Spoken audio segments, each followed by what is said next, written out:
SSC 26 ব্যাচে হচ্ছে তোমাদের প্রি টেস্ট পরীক্ষা শুরু হতে যাচ্ছে। তো তোমাদের জন্য আজকের যে লাইভ সেশন এটা খুবই খুবই খুবই গুরুত্বপূর্ণ। কারণ আমরা জানি বাংলাদেশে কালকে থেকে যাদের হচ্ছে এসএসসি পরীক্ষা মানে প্রি টেস্ট পরীক্ষা শুরু হতে যাচ্ছে তাদের অধিকাংশরই হয়তোবা বাংলা শুরু হতে যাচ্ছে কালকে, অথবা ইংলিশ, অথবা হচ্ছে কি ম্যাথ শুরু হতে যাচ্ছে। তো আমরা এখানে ম্যাথ, বাংলা এবং ইংলিশ 3 সাবজেক্টের মেন্টরই হচ্ছে এখানে আমরা উপস্থিত আছি। তোমাদেরকে ধাপে ধাপে হচ্ছে দেখাবো যে আসলে কোন টপিকগুলা আজকে তোমাকে পড়তেই হবে, ঠিক আছে? কোন টপিকগুলা পড়ে গেলেই তুমি কালকে ইনশাআল্লাহ ভালো একটা লেখা লিখে আসতে পারবা আর কি ইনশাআল্লাহ। তো সেই জিনিসগুলো হচ্ছে দেখাবো, প্লাস কোন টপিকগুলা বা কি নিয়মে লিখতে হয় সেই নিয়মগুলো একটু দেখাই দেওয়ার চেষ্টা করব। কারণ তোমরা জানো যে আসলে পরীক্ষার মধ্যে লেখাটা তো ইম্পর্টেন্ট অবশ্যই, কিন্তু যারা একটু টেকনিক্যালি লিখতে পারে তো তাদের জন্য কিন্তু নাম্বার তোলাটা অনেক ইজিয়ার। তো আমরা সেই বিষয়গুলো নিয়েও আলোচনা করব। সবাই একটু দ্রুত জয়েন হও। আজকে আমরা খুব লম্বা সেশন করব না, কারণ তোমাদের হচ্ছে পড়া আছে। জাস্ট জাস্ট যে জিনিসগুলো আছে, ঠিক আছে, একদম পয়েন্ট টু পয়েন্ট হচ্ছে তোমাদের একটু বোঝাই দেওয়ার চেষ্টা করব। সবাই একটু দ্রুত জয়েন হও। লাইভ সবাইকে শেয়ার করে দাও, আর হচ্ছে মেনশন দাও সব জায়গায়, ঠিক আছে? আমি হচ্ছে শেয়ার করে দিচ্ছি। সবাই দ্রুত জয়েন হও, আজকে লাইভ খুবই ইম্পর্টেন্ট। ওকে, আজকের লাইভ খুবই ইম্পর্টেন্ট, সবাই জয়েন হোক।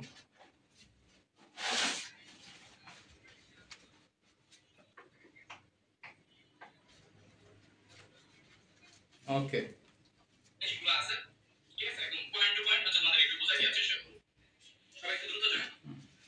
আচ্ছা আজকে আমরা বেশি তোমাদের অন্য কোনো কাজ করবো না, জাস্ট হচ্ছে পয়েন্ট টু পয়েন্ট হচ্ছে কাজ করবো। ওকে, আমাদের সাথে অনেকে যুক্ত হয়ে গেছে। রিয়ান আহমেদ, ওয়ালাইকুম আসসালাম। আরফা বেগম, মাঝান, হ্যাঁ সবাই একটু মেনশন করে দাও, ঠিক আছে? আমরা দ্রুত শুরু করব। আজকের সেশন হচ্ছে আমরা খুব দ্রুত শুরু করব। ওকে মিলন, আরফা বেগম স্যার বাংলা বাংলা নিয়ে বলুন প্লিজ। আচ্ছা হ্যাঁ, আরফা বেগম গুরুত্বপূর্ণ একটা কথা বলছো। যারা লাইভে যুক্ত হবা তোমাদের প্রথম কাজ হচ্ছে লাইভটা একটু শেয়ার করে দিবা, এবং শেয়ার করার পরেই তোমরা কমেন্টে একটু লিখবা কালকে তোমাদের কি পরীক্ষা। তোমাদের অধিকাংশের কালকে যে পরীক্ষাটা হবে ওইটা নিয়ে প্রথমে আমরা লাইভে আলোচনা করব, ঠিক আছে? একটু একটু সবাই দ্রুত জয়েন হও, সবাই দ্রুত জয়েন হও, লাইভটা একটু শেয়ার করে দাও। আচ্ছা, রিয়ান আহমেদ বলছে বাংলা, আরফা বেগম হচ্ছে মেনশন দিছে, সবাই একটু মেনশন দাও, ঠিক আছে? ওকে, বাংলা নিয়ে বলেন, ঠিক আছে, সমস্যা নেই। আমাদের সব মেন্টররা এখানে উপস্থিত আছে, বাংলা মেন্টরও আছে। তো তোমাদের জন্য খুব ভালো কিছু অপেক্ষা করতেছে, সবাই একটু দ্রুত জয়েন হও, ঠিক আছে? কমিউনিটি গ্রুপে দেখো অ্যাপ্রুভ হয়েছে কিনা দেখো। আচ্ছা ঠিক আছে, একটু দ্রুত জয়েন হও সবাই। এই তো আমাদের বেড়ে যাচ্ছে জয়েন। মেসেঞ্জারে সব গ্রুপে শেয়ার দাও, হোয়াটসঅ্যাপ গ্রুপে শেয়ার দাও, ঠিক আছে? আচ্ছা আরেকটা বিষয়, তোমরা জয়েন হইতে হইতে বলি যে আমরা কিন্তু অলরেডি তোমাদের হচ্ছে বাংলা তারপর হচ্ছে ইংলিশ, ম্যাথ, এই সবগুলো সাজেশন কিন্তু অলরেডি আমরা হচ্ছে তোমাদের মেসেঞ্জার গ্রুপে হচ্ছে দিয়ে দিছি, ঠিক আছে? মেসেঞ্জার গ্রুপে বাংলা, ইংলিশ, ম্যাথ পাশাপাশি আরো অন্যান্য সাবজেক্টগুলোর সাজেশনও কিন্তু আমরা তোমাদের দিয়ে দিছি। সুতরাং যারা এখনো হচ্ছে আমাদের সাজেশনটা পাও নাই তারা হচ্ছে যেটা করবা, একটু পরে হচ্ছে তোমার আমাদের লাইভে হচ্ছে একটা লিংক দেওয়া হবে, হ্যাঁ একটা লিংক হচ্ছে মেসেঞ্জার গ্রুপে একটা লিংক পিন করা থাকবে, ওই গ্রুপে সবাই হচ্ছে জয়েন হয়ে যাবা। ওই গ্রুপে আমাদের হচ্ছে এগুলো সব সাজেশন দেওয়া আছে, তোমরা ওগুলো যদি একটু দেখে দাও ইনশাআল্লাহ খুবই হেল্পফুল হবে, বুঝছো? আমরা খুব অ্যানালাইসিস করে সেটা তৈরি করেছি। সবাই একটু দ্রুত জয়েন হও। এই তো আলহামদুলিল্লাহ আমাদের পার্টিসিপেন্ট অনেক বেড়ে গেছে। আমরা সবাই একটু কমেন্ট করো যে হচ্ছে কোনটা নিয়ে প্রথমে আলোচনা করব, ঠিক আছে? সবাই একটু কমেন্ট করো কোনটা নিয়ে প্রথমে আলোচনা করব, কালকে তোমাদের কি পরীক্ষা, বাংলা, ইংলিশ নাকি ম্যাথ? সবাই একটু এটা কমেন্ট করো যে কালকে তোমাদের কি পরীক্ষা। বাংলা হলে বাংলা লেখো, ম্যাথ হলে ম্যাথ লেখো, ইংলিশ হলে ইংলিশ লেখো। আচ্ছা, রাকিবুল হোসেন রোহান বলছে গ্রুপে অ্যাড নাই। ভাইয়া এই যে একটু পরে হচ্ছে মেসেঞ্জার গ্রুপের লিংকটা এখানে পিন করা থাকবে, অ্যাড হয়ে যাবে, ঠিক আছে? আচ্ছা, ফারজানা বলছে ভাইয়া ইংলিশ বলেন। হ্যাঁ সবাই একটু বলো যে কার আগামীকাল কার কি পরীক্ষা, একটু বলো। তোমাদের রেসপন্সের উপর ভিত্তি করেই হচ্ছে আমরা শুরুটা করব। বাট কেউ হচ্ছে লাইভ সাইডে যায়ও না, যদি ধরো হচ্ছে বাংলা আলোচনা করি, তারপরে কিন্তু ইংলিশে আলোচনা করা হবে এবং ম্যাথও আলোচনা করা হবে। সুতরাং এই 10 মিনিট 15 মিনিট সময় কোনো ব্যাপার না, ঠিক আছে? সবাই পুরো লাইফটা থাকবা। ধরো হচ্ছে তোমাদের বাংলা ভাইয়া হচ্ছে হাইস্টে 20 মিনিট আলোচনা করবে, জাস্ট হচ্ছে সাজেশন গুলো দেখাই দিবে যে কোন টপিক গুলো আসবে, তারপর হচ্ছে ইংলিশও দেখাই দিবে এবং হচ্ছে ম্যাথও দেখাই দিবে। এই জন্য যারা যুক্ত হইছো কেউ কিন্তু হচ্ছে যায় না, ঠিক আছে? ওকে, আমি দেখতে পাচ্ছি বাংলা একটু বেশি, তারপরে ইংলিশও আছে, ম্যাথও আছে। হ্যাঁ, তো ঠিক আছে, বাংলা, তারপর হুমায়রা তাসনিয়া বলছে হচ্ছে ইংলিশ, শান্তা বলছে বাংলা ফার্স্ট, সিদ্দিকুর রহমান সিয়াম বাংলা, রিয়াদ ইংলিশ। আচ্ছা, ঠিক আছে। যাই হোক, তোমাদের হচ্ছে তাহলে আমি বলি যেটা হবে, আমরা হচ্ছে এই জায়গায় যেটা করব, বাংলা প্রথমে হচ্ছে আমরা এই জায়গায় বাংলা আলোচনা করব, ঠিক আছে? বাংলা, তারপর হচ্ছে ইংলিশ এবং হচ্ছে ম্যাথ। তো ম্যাথ দেখলাম অনেকেরই হচ্ছে কম, কালকে অনেকের ম্যাথ পরীক্ষা নাই, হাইস্টে হয়তো খুব অল্প আছে ম্যাথ। তো ম্যাথ নিয়ে আমরা একটু পরে আলোচনা করব। আগে হচ্ছে আমরা বাংলা আর হচ্ছে ইংলিশটা নিয়ে আলোচনা করব, ঠিক আছে? তো আমি হচ্ছে আর কথা না বাড়াইয়া, যেহেতু আমাদের পার্টিসিপেন্ট আনন্দ অনেক হয়ে গেছে, সুতরাং হচ্ছে আমরা শুরু করি। আমাদের যে বাংলা মেন্টর আছে তাকে হচ্ছে আমি ডেকে নিচ্ছি। জিসান ভাই একটু আসেন। তো ভাইয়ের ক্লাস তোমরা অনেকেই করছো, জানা হচ্ছে ভাই আলহামদুলিল্লাহ খুব ভালো ক্লাস নিচ্ছে, তোমরা অনেক রিভিউ দিছো ভাইয়ের ক্লাসের প্রতি। তো এখন হচ্ছে ভাই তোমাদের আসলে দেখাবে যে কালকের জন্য তুমি আসলে কি পড়ে যাবা, হ্যাঁ, কোন টপিক গুলা পড়ে গেলে তুমি কালকে পরীক্ষায় সর্বোচ্চ অ্যান্সার করতে পারবা এবং অল্প পরেই ভালো একটা নাম্বার তুলতে পারবা। প্লাস হচ্ছে কিভাবে অ্যান্সার করবা নিয়মটাও ভাইয়া একটু দেখাই দিবে। তো জিসান ভাই আপনি একটু শুরু করেন, ঠিক আছে? ঠিক আছে, আসসালামু আলাইকুম। আমি আবার একটু পরে আসতেছি, ঠিক আছে? আসসালামু আলাইকুম। এসএসসি 26 ব্যাচ, কি খবর তোমাদের?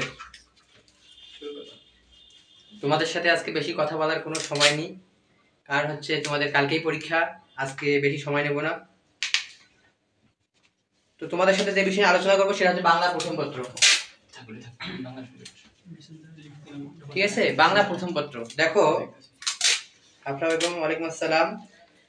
আমরা বাংলা প্রথম পত্রে তোমাদের দেখো, তোমরা কমেন্ট করো, মেনশন দাও তোমাদের বন্ধু বান্ধবদের। দেখো, বাংলা প্রথম পত্রের ক্ষেত্রে তোমাদের 8টা গদ্য আছে, 8টা পদ্য আছে, ঠিক আছে?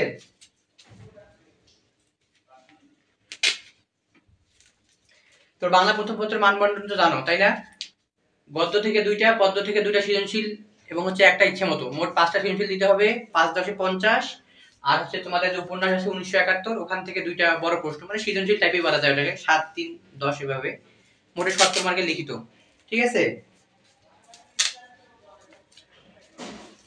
দেখো, বাংলা প্রথমের ক্ষেত্রে তোমাদের যে গদ্যগুলো রয়েছে সেগুলোর ক্ষেত্রে আমি তোমাদের দিচ্ছি কোনগুলো গদ্য পড়তে হবে, ঠিক আছে? তোমাদের তো হচ্ছে আমরা গ্রুপে হচ্ছে সাজেশন দিয়ে দিয়েছি, তবু দিচ্ছি। দেখো, শুভা, আগে লিখি তারপর তোমাদের সাথে কথা বলবো, ঠিক আছে? বই পড়া,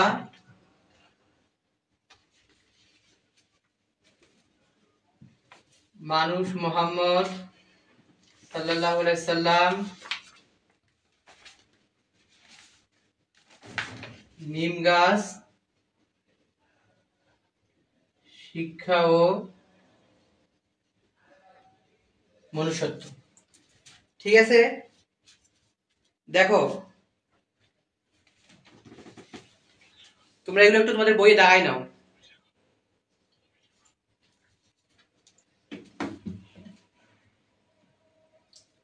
আচ্ছা, এই যে শুভা, বই পড়া, মানুষ মোহাম্মদ সাল্লাল্লাহু আলাইহি সাল্লাম, নিম গাছ, শিক্ষা মনুষ্যত্ব, তোমাদের মোট হচ্ছে 8টা গদ্য রয়েছে, এর মধ্যে এখানে 5টা দেওয়া আছে। তোমাদের সবচেয়ে সহজ যে গদ্যটা লাগে সেটা হচ্ছে শুভা, তাই না? শুভার আগে তোমাদের একটা গল্প আছে প্রত্যুপকার, ওটা অনেক কঠিন, ওটা একটু পরে পড়বা, আগে পড়তে গেলে দাঁত ভেঙে যাবে, ঠিক আছে? তো শুভা, এখান থেকে একটা সিকিউ আসবে তোমাদের। বই পড়া, এটা অনেক ইম্পর্টেন্ট, ঠিক আছে? বই পড়া এবং নিম গাছ, শিক্ষা মনুষ্যত্ব, এগুলো থেকে সিকিউ আসবেই। তোমরা যদি এগুলো সিকিউ দেখো, ভালো করে দেখে যাও, ধারণা নিয়ে যাও কোথা থেকে কিভাবে সিকিউ আসে, তাহলে তো তোমার তো এখান থেকে 2টা দিতে হবে, সর্বোচ্চ 3টা সিকিউ ইনশাআল্লাহ তোমরা কমন পাবা, ঠিক আছে? কি কি? শুভা, বই পড়া, মানুষ মোহাম্মদ সাল্লাল্লাহু আলাইহি সাল্লাম, নিম গাছ, শিক্ষা মনুষ্যত্ব। ঠিক আছে? তোমাদের যে বাংলা বিষয়গুলো রয়েছে, এই বাংলা বিষয়ের সবাই মোটামুটি বাংলা ভালো পারো, কিন্তু সমস্যা হয় লেখার ক্ষেত্রে। তোমাদের যেটা সময় ম্যানেজমেন্টটা তোমরা করতে পারো না, কারণ অনেকগুলো লিখতে হয়, তোমরা বুঝো না কতটুকু লিখবা, কিভাবে লিখবা। তো আচ্ছা দেখো, আগে এগুলো লিখে নিছো তোমরা? শুভা, বই পড়া, মানুষ মোহাম্মদ সাল্লাল্লাহু আলাইহি সাল্লাম, নিম গাছ, শিক্ষা মনুষ্যত্ব। এগুলো হয়ে গেলে আমি পদ্মগুলো দিব। দেখো, তারপর আমরা পদ্মগুলোতে যাব।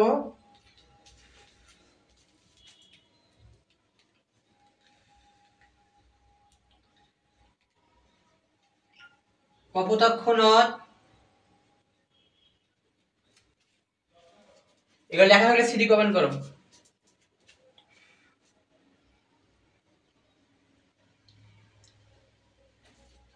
উমর ফারুক,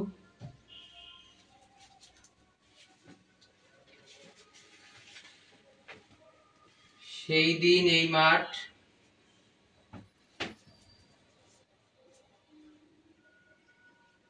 তোমাকে পাওয়ার জন্য হে স্বাধীনতা।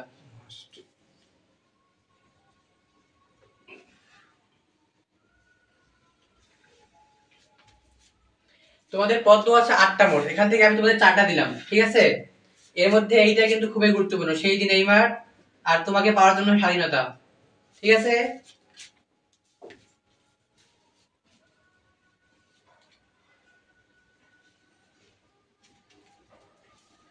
তো দেখো, তোমাদের বাংলা এই যে 5টা গদ্য এবং পদ্য দিছি 4টা, মোটে 9টা হলো। ঠিক আছে?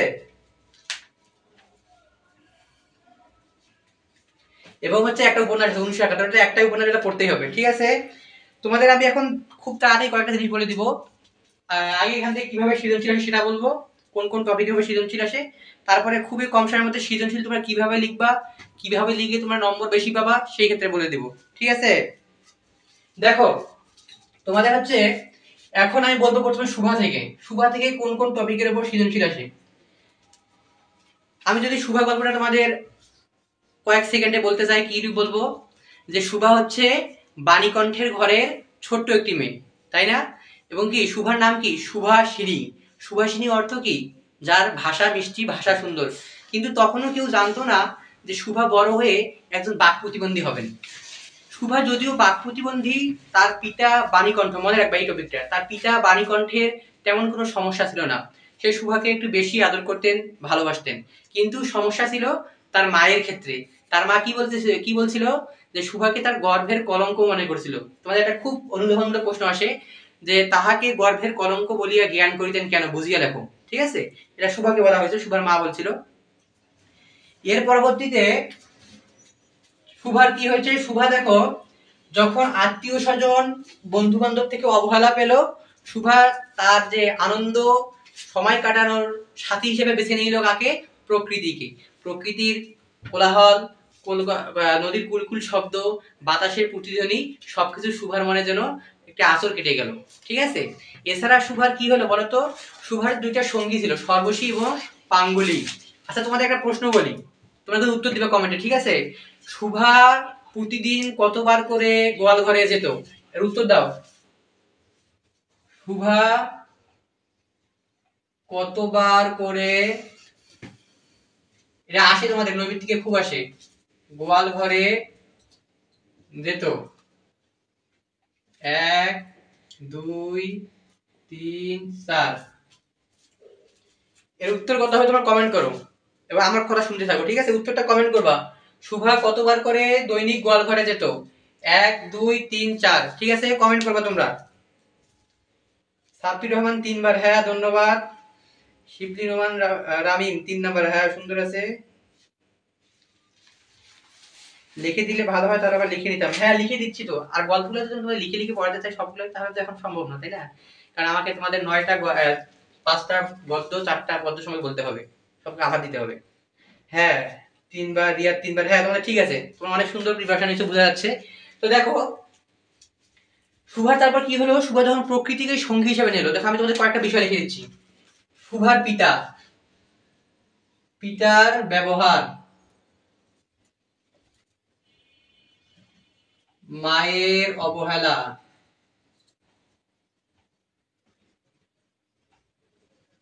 প্রকৃতির সান্নিধ্য,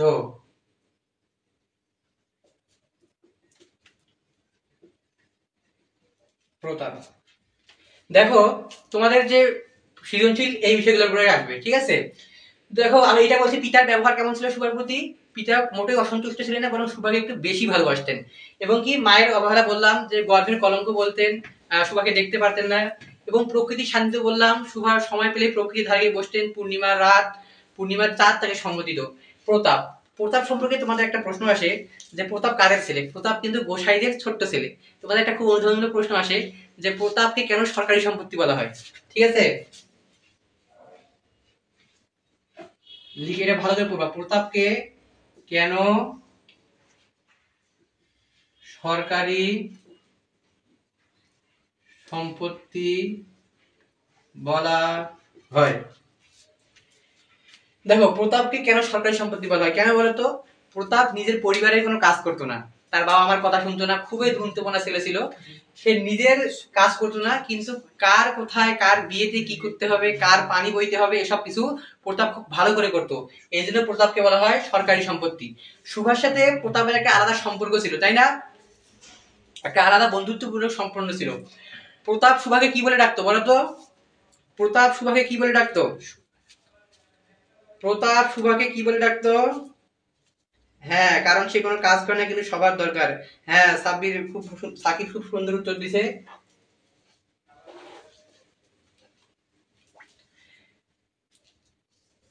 আচ্ছা, প্রতাপ সুভাকে কি বলে ডাকতো কমেন্ট করো, আর আমি কি বলতেছি শুনো। হ্যাঁ, সাব্বির সু বলে ডাকতো, রিয়াদ সু, হ্যাঁ ধন্যবাদ। এখন দেখো তোমাদের এখান থেকে যে সৃজনশীল আসবে, মনে করো একটা সৃজনশীল দিল, সেখানে একটা বাক প্রতিবন্ধী বা হচ্ছে দৃষ্টি প্রতিবন্ধী নিয়ে আলোচনা করা হলো। দেখা যায় যে হচ্ছে সেখানে তার হচ্ছে যে পিতা, তার পিতা মাতা এবং হচ্ছে বাড়ির আশপাশ খুব ভালো তাকে হচ্ছে সাপোর্ট দিল। এখন তো গ নম্বর প্রশ্ন আসবে যে সুভার সঙ্গে ওই ব্যক্তিটির সাদৃশ্য বর্ণনা করো। তখন দেখবে যে উভয় প্রতিবন্ধী। ঘ নম্বর প্রশ্ন আসে যে হচ্ছে যদি উদ্দীপকে যদি এমন কোনো গল্প থাকে যেখানে হচ্ছে তাদের পিতামাতা এবং হচ্ছে আশপাশের লোক খুব সহযোগিতামূলক সম্পর্ক ছিল তাদের সাথে, এই জন্য তারা অনেক বড় কিছু করেছে, যে দেখবে যে তখন প্রশ্ন থাকবে ঘ নাম্বার যে উভয়েরই দৃষ্টিপথ ভিন্ন, দৃশ্যপটটা ভিন্ন। কেন ভিন্ন? কারণ সুভার ক্ষেত্রে দেখো তার মা তাকে অবহেলা করেছে, তার হচ্ছে বন্ধু বান্ধব অবহেলা করেছে, কিন্তু ওই উদ্দীপকে যেটা থাকবে তোমরা দেখবা, আমি যে সাজেশন দিচ্ছি ওখানে লেখা আছে, উদ্দীপকে যেটা দেওয়া থাকবে সেখানে হচ্ছে তারা সবারই সাপোর্ট পেয়েছে, সবার সহযোগিতা পেয়েছে, ফলে অনেক বড় কিছু করেছে। ঠিক আছে, এটা শুভা। সংক্ষেপে এতটুকু শুভা গল্পের থেকে এতটুকুই। তোমরা শুভা গল্পের আরো যেগুলো পড়বা নৈমিত্তিকের জন্য লেখক পরিস্থিতি পড়বা, এবং শুনো তোমাদের একটা বুদ্ধি বলি, তোমরা সবসময় পাঠ পরিস্থিতি পড়বা। তোমাদের যে সিকিউ প্রশ্ন আসে, সৃজনশীল প্রশ্ন, ওখানে যদি গ ঘ নাম্বারে মনে করতে মাথায় কিচ্ছু আসতেছে না, তখন পাঠ পরিস্থিতি লিখে দিবা। ঠিক আছে, মনে রাখবে এটা। পাঠ পরিস্থিতিতে মনে করো ওখানে কথাগুলো তো অনেক সাজানো গোছানো, পাঠ ঘর নাম্বার বিশেষ করে পাঠ যদি কিচ্ছু মনে না আসে, সাজাতে না পারো, পাঠ পরিস্থিতি লিখে দিবে। নাম্বার কম দিবে কিন্তু নাম্বার তো দিবে, তাই না? আচ্ছা, শুভা শেষ। এবার আলোচনা করব বই পড়া, খুবই গুরুত্বপূর্ণ। প্রমথ চৌধুরীর লেখা বই পড়া খুবই গুরুত্বপূর্ণ। বই পড়া গল্প সম্পর্কে আমি কি বলতেছি তোমরা খুব ভালো করে শুনবা। এই যে আমি বলবো এগুলো শুনলে তোমরা সিকিউর উত্তর দিতে পারবা, খুব মনোযোগ দিয়ে শুনবা। শোনো, আমাদের এই যে প্রচলিত সমাজ ব্যবস্থায় যে শিক্ষা ব্যবস্থা আছে, সেখানে সাধারণত প্রাতিষ্ঠানিক যে ফলাফল সেটার উপরে জোর দেওয়া হয় বেশি। মনে করা হয় প্রাতিষ্ঠানিক ফলাফল অর্জনেই সবকিছু। এজন্য বাচ্চা কাচ্চাদের কি করা হয়, যে প্রাতিষ্ঠানিক যে বইগুলো তাদের জ্ঞানানো হয়, তাদেরকে মুখস্থ করানো হয়, বা তাদেরকে বুঝিয়েই পড়ানো হয়।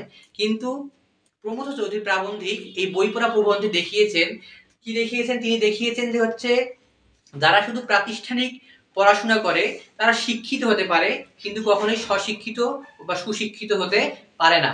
তিনি বলেছেন যে হচ্ছে স্বশিক্ষিত বা সুশিক্ষিত হতে গেলে কি করতে হবে? প্রাতিষ্ঠানিক পড়ার পাশাপাশি বাইরে যে আনুষঙ্গিক বই, বিভিন্ন উপন্যাস, গল্প, বিভিন্ন ধরনের অনুচ্ছেদ, এগুলো পড়াশোনা করতে হবে। তাহলে কি হবে? জ্ঞানের পরিধি বাড়বে। তাহলে জ্ঞানের পরিধি বাড়বে। তিনি তাহলে এখানে আমাদের দুইটা বিষয় পেলাম, একটা হচ্ছে সুশিক্ষিত, সুশিক্ষিত এবং হচ্ছে জ্ঞানের পরিধি বাড়াতে হবে। জ্ঞানের পরিধি। তো জ্ঞানের পরিধি বৃদ্ধি পায়, এটা তিনি বলছেন প্রমথ চৌধুরী। তিনি আরো বলেছেন, একটা উদাহরণ দিয়েছেন যে হচ্ছে আমাদের যে মারা দেখবা যে হচ্ছে কি করে, দুধ কে বাচ্চাকে জোর করে দুধ খাওয়ায়, তাই না? তিনি এখানে দেখিয়েছেন যে দেখো, দুধ অবশ্যই উপাদেয় পদার্থ, কিন্তু দুধটা তো হচ্ছে বাচ্চাটার যে জীর্ণ করার ক্ষমতা তার উপরে পুষ্টিগুণ নির্ভর করে, তাই না?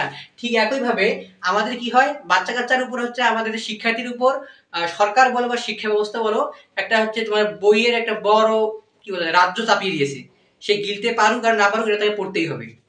কিন্তু লেখক দেখিয়েছেন যে হচ্ছে এই যে প্রাতিষ্ঠানিক বইয়ের পাশাপাশি যে বাইরে পড়াশোনা করে অন্য কিছু বই পড়ে, তারাই স্বশিক্ষিত। স্বশিক্ষিত মানে কি, যারা নিজে নিজে শিক্ষা লাভ করতে চায়। একটা কথা মনে রাখবা, আমি তোমাদের এটার উপর সিকিউ লেখা শিখাবো, সিকিউটা আসবে, যে হচ্ছে শিক্ষা কখনো কেউ কাউকে দিতে পারে না। আমি তোমাদের এখানে মেন্টর হিসেবে আছে, আমি তোমাদের শিক্ষা দিতে পারবো না। সর্বোচ্চ কি করতে পারবো, তোমাদের পথ দেখাতে পারবো, যে এই পথে গেলে ভালো হবে, এইভাবে লিখলে ভালো হবে, কিন্তু আমি তোমাদের কখনোই শিক্ষা দিতে পারবো না, আমি উত্তরা সাধক মাত্র। ঠিক আছে? তো লেখক এখানে বলেছেন, একটা কথা বলেছেন লাইব্রেরি। তিনি বলেছেন লাইব্রেরি স্থাপনের কোনো বিকল্প নেই, সুশিক্ষিত লোক মাত্রই স্বশিক্ষিত, স্বশিক্ষিত লোক মাত্রই সুশিক্ষিত। এটা মনে রাখবা, স্বশিক্ষিত লোক মাত্রই সুশিক্ষিত। বুঝিয়ে দেখো, এটা খ নাম্বার প্রশ্ন আসে। স্বশিক্ষিত লোক মাত্রই সুশিক্ষিত, স্বশিক্ষিত লোক মাত্রই সুশিক্ষিত। স্বশিক্ষিত লোক মাত্রই সুশিক্ষিত, এর অর্থ হচ্ছে যারা নিজ থেকে প্রাতিষ্ঠানিক পড়াশোনার বাইরে পড়াশোনা করে, বিভিন্ন বাইরের পড়াশোনা করে জ্ঞান অর্জন করে, তাদের জ্ঞানের পরিধিটা মানে বৃদ্ধি পায়, এরপর তারা সুশিক্ষিত হয়, সত্যিকারের শিক্ষিত হয়। ঠিক আছে? শিক্ষার যে একটা মূল্যবোধ, সেটা তারা অর্জন করতে সক্ষম হয়। তো লেখক বলেছেন শিক্ষার প্রসার ঘটাতে লাইব্রেরি প্রতিষ্ঠার কোনো বিকল্প নেই। কেন? লেখক এখানে লাইব্রেরিকে হাসপাতালের সাথে তুলনা করেছেন। কেন তুলনা করেছেন? যে হচ্ছে হাসপাতাল মানুষের শারীরিক অসুস্থতার চিকিৎসা দেয়, আর লাইব্রেরি মানুষকে কি করে, মানসিক অসুস্থতার শিক্ষা বা মানসিক অসুস্থতার যে চিকিৎসা সেটা দিয়ে থাকে। আবার লেখক লাইব্রেরিকে তুলনা করেছেন কিসের সাথে? লেখক লাইব্রেরিকে শিক্ষা প্রতিষ্ঠানের উপরে হচ্ছে জায়গা দিয়েছে। কেন জায়গা দিয়েছে? কারণ হচ্ছে শিক্ষা প্রতিষ্ঠানগুলোতে কি হয়, তাদের বই পড়াতে গেলানো হয় জোর করে, কিন্তু লাইব্রেরিতে একজন তার পছন্দ মতো যে কোনো ধরনের জ্ঞান অর্জন করতে পারে। এই জন্য হচ্ছে লাইব্রেরিতে কি হয়, তো লাইব্রেরিতে লেখক কি করেছেন, শিক্ষা প্রতিষ্ঠানের উপরে স্থান দিয়েছেন এবং হচ্ছে হাসপাতালের সাথে তুলনা করেছেন। ঠিক আছে? একটা হাসপাতালের সাথে তুলনা করেছেন, একটা হচ্ছে শিক্ষা প্রতিষ্ঠানের উপরে স্থান দিয়েছেন। তোমার এই টপিকটা ইম্পর্টেন্ট না, এই দুটো টপিক ইম্পর্টেন্ট, এখান থেকে আসবে তোমাদের সিকিউ। ঠিক আছে? বই পড়া থেকে কোন ধরনের সৃজনশীল আসবে আমি তোমাদের বলবো। তোমাদের একটা সৃজনশীল যে লেখা শিখাবো, এটা বই পড়ার উপরে সৃজনশীল আছে, সেটা লেখা শিখাবো। ঠিক আছে? তো এটা হচ্ছে বই পড়া। ঠিক আছে? এরপরে আমরা যাবো হচ্ছে মানুষ মোহাম্মদ সাল্লাল্লাহু আলাইহি সাল্লাম। তোমাদের যে বিষয়গুলো বলতেছি এগুলো একটু নোট ডাউন করে নিবা, এবং হচ্ছে যেহেতু কালকেই পরীক্ষা, অবশ্যই দেখে যাবা পড়ার আগে। ঠিক আছে? এবার হচ্ছে কি, মানুষ মোহাম্মদ সাল্লাল্লাহু আলাইহি সাল্লাম। দেখো, মানুষ মোহাম্মদ সাল্লাল্লাহু আলাইহি সাল্লাম সম্পর্কে যারা আছে তোমরা মুসলিম আছো, তোমরা এমনি লিখতে পারবা, হ্যাঁ, কিন্তু তোমাদের এখানে যেটা হচ্ছে মূল বিষয়, আমাকে লিখে দিতে হবে, তোমাদের বলতেছি। ক্ষমা, পরোপকারিতা,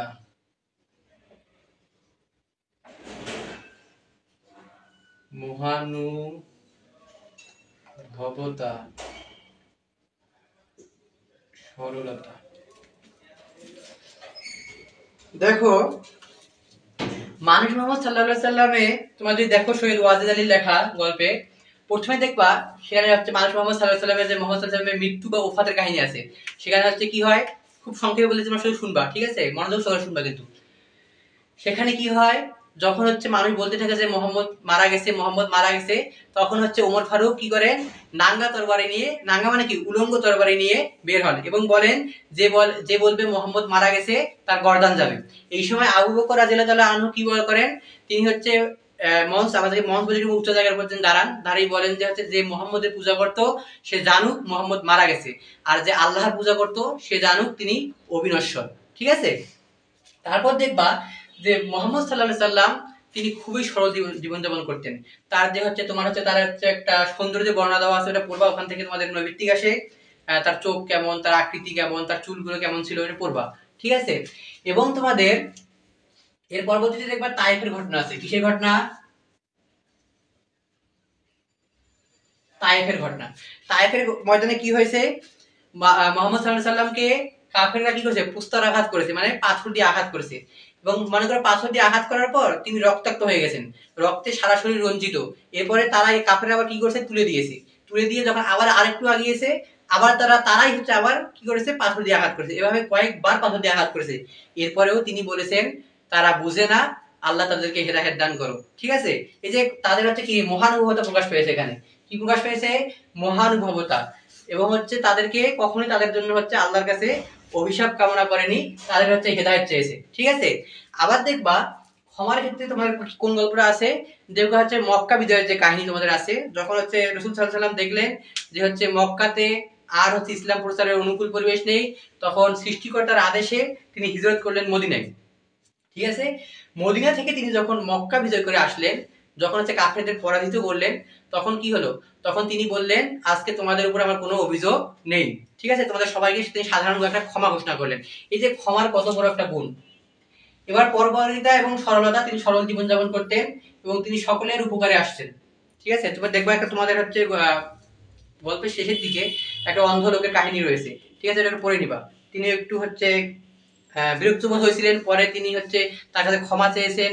আবার হচ্ছে এই বিরক্তবাদের উপরে আল্লাহ যে আয়াতটা নাজিল করেছে রাসূল সাল্লাল্লাহু আলাইহি ওয়াসাল্লামের উপর দোষারোপ করে, তিনি এই আয়াতটাও খুব সহজে মানুষকে শিক্ষা দিয়েছেন। তিনি ইচ্ছা করলে সেটা লুকিয়ে রাখতে পারতেন, তাই না? তো এটা গেল মানুষ মোহাম্মদ সাল্লাল্লাহু আলাইহি সাল্লামের উপরে। আচ্ছা, সবাই একটু কাইন্ডলি একটু শোনো। তো ভাইয়া তো হচ্ছে ক্লাস নিতেছে আর কি। তো আমি একটা জিনিস একটু জাস্ট বলি, কারণ হচ্ছে আমরা সবাই তো আসলে বাংলা ইংলিশ পড়ছি, তাই না? তো আমার একটা জিনিস মনে হলো যেটা একটু অ্যাড করার প্রয়োজন আর কি ভাইয়ার সাথে। সেটা হচ্ছে তোমরা যেটা করবা, এই যে ভাইয়া যে টপিক গুলো লিখে দিছে, বুঝছো? ধরো হচ্ছে মানুষ মোহাম্মদ সাল্লাল্লাহু আলাইহি ওয়াসাল্লাম থেকে ভাইয়া কি লিখে দিছে? ক্ষমা, তার পরোপকারিতা, মহানুভবতা, আর হচ্ছে কি সরলতা। তো তুমি কি করবা? কালকে সকালে যখন এক্সাম দিতে যাবা, এক্সাম দেওয়ার আগে তুমি হচ্ছে ভাইয়ার এই যে মানে প্রত্যেকটা গদ্যের এবং প্রত্যেকটা পদ্যের ভাই যে এই যে 4টা 5টা করে পয়েন্ট লিখে দিতেছ না, এই পয়েন্ট গুলো জাস্ট হচ্ছে তুমি একটু মনে করে যাবা। বুঝতে পারছো? অর্থাৎ এই যে তোমার আজকে লাইভে তুমি আসলে কি লিখবা, মানে খাতায় তুমি কি লিখবা, খাতায় তুমি আসলে লিখবা ভাই এই যে প্রত্যেকটা গদ্য থেকে বা পদ্য থেকে যে জাস্ট কয়েকটা পয়েন্ট লিখতেছে, এই পয়েন্ট গুলো জাস্ট হচ্ছে তোমরা কি নোট ডাউন করবা। এবং এই পয়েন্ট গুলা তোমরা হচ্ছে পরীক্ষার হলে মনে করবা। বুঝছো? পরীক্ষার হলে এত কিছু তো তোমার মনে থাকবে না, তুমি জাস্ট হচ্ছে এই পয়েন্ট গুলো মনে রাখবা। এই পয়েন্ট গুলো মনে রাখলে তুমি ইনশাআল্লাহ সৃজনশীল লিখে দিয়ে আসতে পারবা। আর হচ্ছে তোমার প্রথম লাইনে তোমাকে বলবে যে উদ্দীপকের ঘটনার সাথে নিচের কোন মানে উদ্দীপকের ঘটনার সাথে ধর হচ্ছে মানুষ মোহাম্মদ সাল্লাল্লাহু আলাইহি ওয়াসাল্লাম গল্পে নিজের কোনটি সাদৃশ্য রয়েছে। তখন তুমি যদি এই যে 4টা জিনিস আছে, এই 4টা জিনিস যদি তোমার মনে থাকে, তাহলে তুমি ওই উদ্দীপক পড়ে বুঝতে পারবা যে উদ্দীপকে তোমার এই যে 4টা জিনিসের কোনটা হচ্ছে প্রকাশ পাইছে। সুতরাং তুমি একদম ঠিক প্রথম লাইনেই ওইটা লিখে দিবা যে উদ্দীপকের সাথে মানুষ মোহাম্মদ সাল্লাল্লাহু আলাইহি ওয়াসাল্লাম গল্পের মহানুভবতা প্রকাশ পেয়েছে। তখন তুমি যখন এই যে প্রথম লাইনটা লিখবা যে উদ্দীপকের সাথে মানুষ মোহাম্মদ সাল্লাল্লাহু আলাইহি ওয়াসাল্লাম গল্পের মহানুভবতা প্রকাশ পেয়েছে, তখন কিন্তু টিচার তোমার প্রতি মানে অনেক খুশি হয়ে যাবে। বুঝছো? এই জন্য পরবর্তীতে আর ওটা কিন্তু আর ভালোভাবে দেখবে না। এই জন্য এই প্রথম লাইনটা হচ্ছে খুবই গুরুত্বপূর্ণ। ভাইয়া যে বিষয়গুলো লিখতাছে এগুলো কিন্তু আসলে প্রথম লাইন। বুঝছো? তো এই প্রথম লাইন যদি তুমি পারো তাহলে হচ্ছে তুমি লিখতে পারবে ইনশাআল্লাহ। ভাইয়া অনেক সুন্দর হচ্ছে ক্লাস হচ্ছে। আমি জাস্ট হচ্ছে যেটা বললাম যে এটা ই করবো আর কি। তোমাদের এখন প্রশ্ন করছে যে হচ্ছে কোনগুলো গদ্য পদ্য গুরুত্বপূর্ণ ছিল বলেন ভাইয়া। হ্যাঁ বলে দিয়েছি, তোমাদের লাইভের প্রথমে লিখে দিয়েছি। ঠিক আছে, তুমি একটু দেখে নিবা। তো এখন দেখো মানুষ মোহাম্মদ সাল্লাল্লাহু আলাইহি ওয়াসাল্লাম তোমাদের কিভাবে সৃজনশীল লিখতে হবে এটা তোমাদের বলবো, কয় প্যারা লিখতে হবে, কোন প্যারায় কত মার্ক থেকে বলবো এগুলো। ঠিক আছে, এটা শেষ। এবার দেখো নিম গাছ খুবই গুরুত্বপূর্ণ, তোমাদের নিম গাছ খুবই সহজ, খুবই গুরুত্বপূর্ণ। নিম গাছ, নিম গাছ। আচ্ছা, নিম গাছ লিখেছেন বনফুল, বনফুল। আচ্ছা, যদিও হচ্ছে বানানটা কঠিন, তোমরা বনফুলের পুরো নামটা একটু কমেন্ট করো তো, তোমাদের খুবই প্রশ্ন সেটা। হ্যাঁ, নিম গাছটা পড়াইতেন। হ্যাঁ, পড়াবো এখন। বনফুলের পুরো নাম, তোমাদের এটা জ্ঞানমূলক প্রশ্ন আসতে পারে, জ্ঞানমূলক প্রশ্নই আসবে। বনফুলের পুরো নাম কি? চন্দ্রবিন্দু দিতে হবে না, শুধু লিখো, চন্দ্রবিন্দু দিতে হবে না, নাও সহজ করে দিলাম। বনফুলের পুরো নাম কি তোমরা কমেন্ট করো, আমি বলতেছি এটাও শোনো, ঠিক আছে? বনফুলের পুরো নামটা তোমরা কমেন্ট করবা, ঠিক আছে?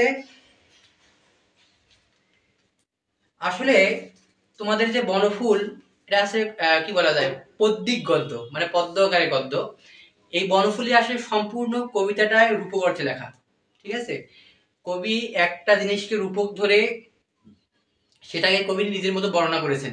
কবির এই রূপক অর্থে বর্ণনাকৃত কবিতার গদ্যের ভিতরে একটা মূল বিষয়বস্তু রয়েছে, যেটা হচ্ছে বনফুল গদ্যের সবচেয়ে নিচের লাইনে একটা ম্যাজিক বাক্য রয়েছে, সেই কি, লক্ষ্মী বউটির মতো, তাই না? হ্যাঁ, এবার দেখো তোমরা বনফুলের পুরো নাম কমেন্ট করবা। আমি এখন নিম গাছ বলি, শুনো। নিম গাছের ক্ষেত্রে প্রথমে কি দেখা যাচ্ছে, ওখানে নিম গাছের উপকারিতা, উপকারী গুণ কি কি, এগুলো লাগবে না, ঠিক আছে? তোমাদের নিম গাছের উপকারী গুণ কিছু লাগবে না, পরে যেটা বলবো শুধু ওইটুকুই লাগবে, পরের লাইনটা লাগবে। হ্যাঁ, বলাইচাঁদ মুখোপাধ্যায়, সিদ্দিকুর রহমান সিয়াম, হ্যাঁ নাবিলা ইসলাম, বলাইচাঁদ মুখোপাধ্যায়, ফারজানা ফারজানা, বলাইচাঁদ মুখোপাধ্যায়, হ্যাঁ ধন্যবাদ, তোমাদের এগুলো হয়েছে। নিম গাছের ক্ষেত্রে প্রথমে কবি বলেছেন যে নিম গাছের পাতাটা কেউ সিদ্ধ করে খায়, কেউ আবার শিকড়টা পানিতে গরম করে নেয়, কেউ আবার তার ডালগুলো কি করে, মেসোয়াল হিসাবে বা হচ্ছে দাঁত মাজার বিষয়ের ক্ষেত্রে ব্যবহার করে। কেউ আবার বলে থাকেন কি, বলছে যে মুরব্বীরা অনেকেই বলে যে হচ্ছে নিম গাছের হাওয়াটা খুব ভালো, তাই না? এভাবে নিম গাছের অনেক গুণ বর্ণনা করেছেন লেখক প্রথমে। তারপরে তিনি বলেছেন এই যে নিম গাছের এত গুণ বর্ণনা করলো, তারপরে এই যে নিম গাছটা যখন কেউ তুলে ফেলতে চায়, তখন বলে যে না থাকুক, থাকুক, যত্ন নেয় না কেউ, কিন্তু নিম গাছটার যত্ন নেয় না, আবার তুলতেও দেয় না, বলে কি, না থাকুক। কেউ আবার শান বেঁধে দেয়, নিম গাছটা চারপাশে কি করে দেয়, শান বেঁধে দেয়, বুঝো, মানে ইট দিয়ে গেঁথে দেয়। এটা হচ্ছে লেখক বলেছেন যে এটা হচ্ছে একটা অতিরিক্ত বাধা, গাছের বৃদ্ধির জন্য বাধা, এবং এটা লেখক পছন্দ করেননি। তো নিম গাছটা দেখো, এত নিম গাছটা এত উপকার করতেছে, সারাদিন হচ্ছে এত মানুষকে একটা তোমাদের সেবা দিয়ে যাচ্ছে, কিন্তু নিম গাছের যত্ন কেউ নেয় না, কেউ তার পাশ থেকে ময়লা আবর্জনা গুলো সরিয়ে দেয় না, কেউ হচ্ছে নিম গাছটা আবার কেউ যদি তুলে ফেলতে চায় তাকে বাধা দেয়। তো লেখক এখানে রূপক অর্থে বলেছেন যে আমি ওই নিম গাছটার দিকে তাকিয়েছিলাম, সর্বশেষে যখন বললাম যে নিম গাছ তোমার তো এখানে কোনো গুরুত্ব নেই, তুমি চলো আমার সাথে, তখন নিম গাছ বললো না, কেন যাবে না, কারণ মাটিতে যে শিকড় অনেক দূর পর্যন্ত বিস্তৃত হয়ে গেছে। ঠিক একই ভাবে এখানে কবি শেষের লাইনে একটা ম্যাজিক বাক্য ব্যবহার করেছেন, কি বলেছেন বলতো, যে ঠিক এই যে লক্ষ্মী বউটির মতো, লক্ষ্মী বউটি মানে কি, এখানে আমাদের যে দেশের গৃহবধূর কথা তুলনা করা হয়েছে। গৃহবধূরা কি করে, সারাদিন কাজকর্ম, তোমাদের যারা মারা দেখবা সারাদিন কাজকর্ম করে, তারা হচ্ছে সকাল থেকে সন্ধ্যা পর্যন্ত সবসময় কাজকর্ম করে, কিন্তু তাদের হচ্ছে তেমন ভাবে গুরুত্ব দেওয়া হয় না। আমাদের যে সেবা গ্রহীতা জাতি, আমরা শুধু সেবা গ্রহণ করেই থাকি, কখন তাদের সেবা করা তো দূরে থাক, তাদের আমরা কখনোই তাদের ভালো মন্দ খোঁজ খবরটাও নেই না। তো এই যে লক্ষ্মী বউ, এই যে একটাই টপিক মাত্র, এখান থেকেই তোমাদের সিকিউ আসবে, একটা টপিক লক্ষ্মী বউ, শুধু কার সাথে মিল রয়েছে, লক্ষ্মী বউর সাথে মিল রয়েছে, ঠিক আছে, এই একটা টপিকের উপর। তো লক্ষ্মী বউর কি হয়েছে, সে এত সেবা দেয়, পরিবারের জন্য এত কিছু করে, কিন্তু কখনো কেউ তার সেবা করে না, সেবা করা তো দূরে থাক, কখনো তার ভালো মন্দ, সে খেয়েছে কি না খেয়েছে, তার ইচ্ছা, এগুলো কেউ জানার প্রয়োজন মনে করে না। তো লক্ষ্মী বউকে যখন বলা হয় যে এই সংসারে তোমার কোনো মূল্য নেই, তুমি চলে যাও, চলো অন্যখানে যাই, তখন লক্ষ্মী বউটা বলে যে না, এখানে আমার সন্তান সন্ততি, শ্বশুর শাশুড়ি সবাই রয়েছে, এখানে আমার শিকড়টা অনেক দূর পর্যন্ত বিস্তৃত, আমি যেতে পারবো না। ঠিক ওই নিম গাছটার মতো, নিম গাছকেও তো লেখক বলছিল চলো, তোমার এখানে কোনো গুরুত্ব নেই, আমার সাথে চলো, কিন্তু কি বলেছে নিম গাছ, যে আমার শিকড় তো মাটির অনেক গভীরে চলে গেছে। ঠিক লক্ষ্মী বউ শিকড়ও পরিবারের যে তার কি বলে এগুলো, কি বলা যায়, পরিবারের যার বিভিন্ন অবলম্বনকে সে আঁকড়ে ধরে বাঁচতে শিখেছে, তার সন্তান সন্ততি, শ্বশুর শাশুড়ির প্রতি মায়া, এগুলোর জন্য লক্ষ্মী বউ যেতে পারেনি। এই যে বললাম, সন্তান সন্ততি, সন্তান সন্ততি, শ্বশুর শাশুড়ির প্রতি মায়া, এগুলো দিয়ে তোমাদের উদ্দীপক হবে, ঠিক আছে? তো এটাকে বলা হয় ম্যাজিক বাক্য, ম্যাজিক বাক্য, ঠিক আছে? ম্যাজিক বাক্য তোমাদের সর্বশেষ লাইনটি, যে ঠিক লক্ষ্মী বউটির মতো, ঠিক আছে?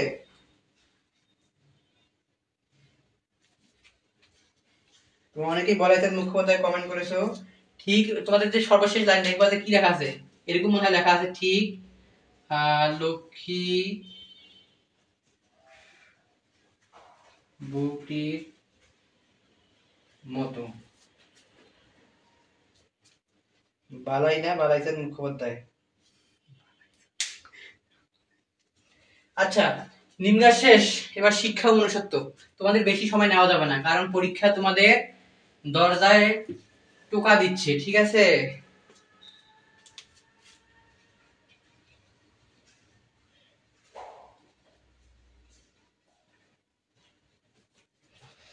শিক্ষা ও মনুষ্যত্ব লিখেছেন কাজী মোতাহার হোসেন চৌধুরী। এটা খুবই সহজ, এখানে হচ্ছে বেশি কিছু বলার নাই, মনোযোগ সহকারে শুনবা। শিক্ষা এবং মনুষ্যত্ব, এখানে আসলে গল্পটা না, সরি গল্প না, এটা প্রবন্ধ। বাংলাতে কিন্তু ভাগ আছে, কোনটা প্রবন্ধ কোনটা গল্প কোনটা উপন্যাস, এটা হচ্ছে প্রবন্ধ। তো শিক্ষা মনুষ্যত্ব প্রবন্ধে প্রাবন্ধিক সাধারণত এই যে শিক্ষা আর মনুষ্যত্বকে কিভাবে এক জায়গায় করা যায় এটা দেখিয়েছেন। শিক্ষা ও মনুষ্যত্বকে কিভাবে এক জায়গায় করা যায় লেখক এটাই দেখিয়েছেন। কি দেখিয়েছেন লেখক বলো তো? লেখক দেখিয়েছেন প্রথমে যে শিক্ষা ও মনুষ্যত্ব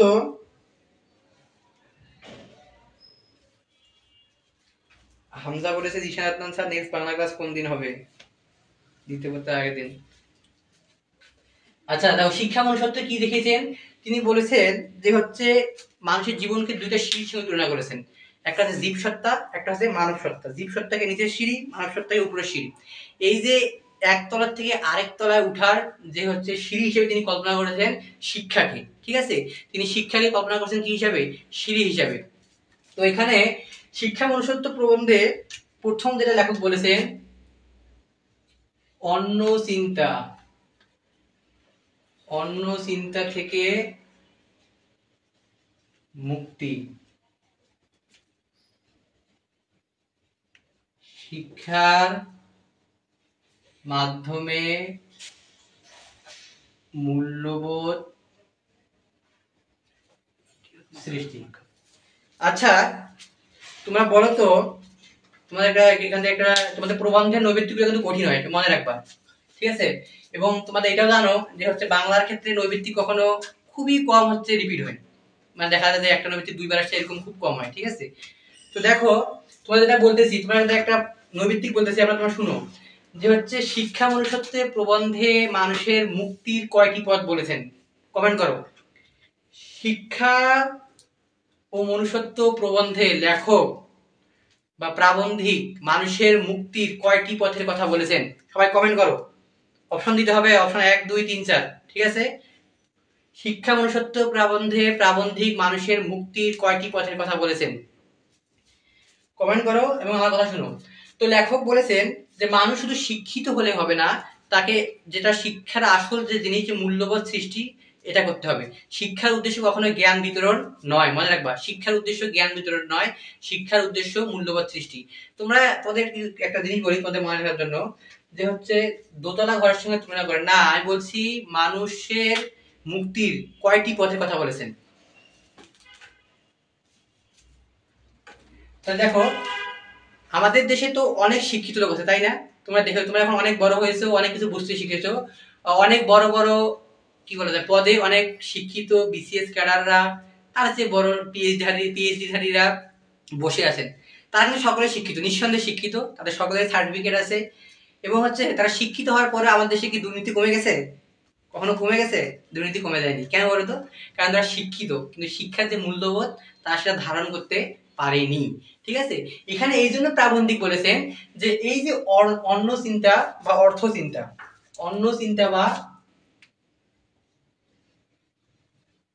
অর্থ চিন্তা, লেখক বলেছেন যে মানুষের, হ্যাঁ দুইটি, ঠিক আছে। কে প্রথমে কমেন্ট করেছে? দুইটি, মাঝহান ইরান দুইটি, জান্নাতুল ফেরদৌস দুইটি, রায়হান সিদ্দিকী। বুয়েটে পড়লে হবে না, কিন্তু তিনটি হবে না, যে দুইটি হবে। অর্থ চিন্তা বাদ দিয়ে পাশাপাশি লেখক বলেছেন শিক্ষার মাধ্যমে মূল্যবোধ সৃষ্টি করতে হবে, যে শিক্ষার যে আসল উদ্দেশ্য এটা আমাদেরকে ধারণ করতে হবে, ঠিক আছে? একটু ফাস্ট প্লিজ। হ্যাঁ ফাস্টে বলছি, এর ফাস্ট হবে। আচ্ছা ঠিক আছে। তো দেখো, শিক্ষা মনুষ্যত্ব আরেকটা জিনিস রয়েছে এখানে প্রাবন্ধিক শিক্ষাকে। আচ্ছা তোমাদের বলি, আমরা যখন কোনো ভারী জিনিস তুলি তো কি নিচের দিকেও হচ্ছে ঠেলা দেয়, উপর দিকে টানি, তাই না? এক্ষেত্রে প্রাবন্ধিক বলেছেন শিক্ষাটা হচ্ছে উপর দিকে টানা। শিক্ষাটা কি? উপর দিকে টানা, আর সমাজ ব্যবস্থা হচ্ছে নিচ দিকে ঠেলা। তো দেখো এই ভারী জিনিসটাকে আমি নিচ দিকে ঠেলে বেশি দূর উঠাতে পারবো না, তাই না? এই যে নিচ দিকে ঠেলা, এটা হচ্ছে সমাজ ব্যবস্থা। তাহলে সমাজ ব্যবস্থা ভালো হলেই এটা বেশি দূর পর্যন্ত উঠানো সম্ভব না। কিন্তু শিক্ষা যদি শক্তিশালী হয়, আমরা যদি মানুষকে প্রকৃত শিক্ষা দিতে পারি, তাহলে শুধু টানেও উঠানো যায়, ঠিক আছে? তো এখান থেকে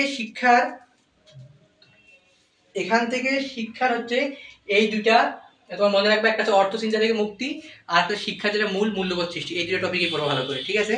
এখান থেকে সৃজনশীল আসবে। এবার যাবো পদ্মে। তোমাদের আরো যেগুলো আছে প্রত্যুপকার, একুশের গল্প, এগুলো পড়বা নৈবেত্তিকের জন্য, কোনো কিছু বাদ দেওয়া যাবে না। যারা ভালো কিছু করতে চাও, অবশ্যই তোমরা সকলেই ভালো কিছু করতে চাও, এই জন্য কোনো কিছু বাদ দিয়ে পড়া যাবে না। আমি এগুলো দিলাম, এখানে তোমার সৃজনশীল কম হবে ইনশাল্লাহ, কিন্তু তোমাদের নৈবেত্তিক তো কোনো কিছু বাদ যাবে না, তাই না? নৈবেত্তিক হচ্ছে তোমাদের প্রতিটা গদ্য, প্রতিটা পদ্য থেকে নৈবেত্তিক আসবে। কারণ আটটা আটটা 16টা তোমাদের ইয়া, আর আছে একটা উপন্যাস 17টা মোট, আর তোমাদের নৈবেত্তিক হবে 30টা, বুঝতে হবে, ঠিক আছে? এবার দেখো পদ্মের ক্ষেত্রে আমি কি লিখেছিলাম, কপোতাক্ষ নদ।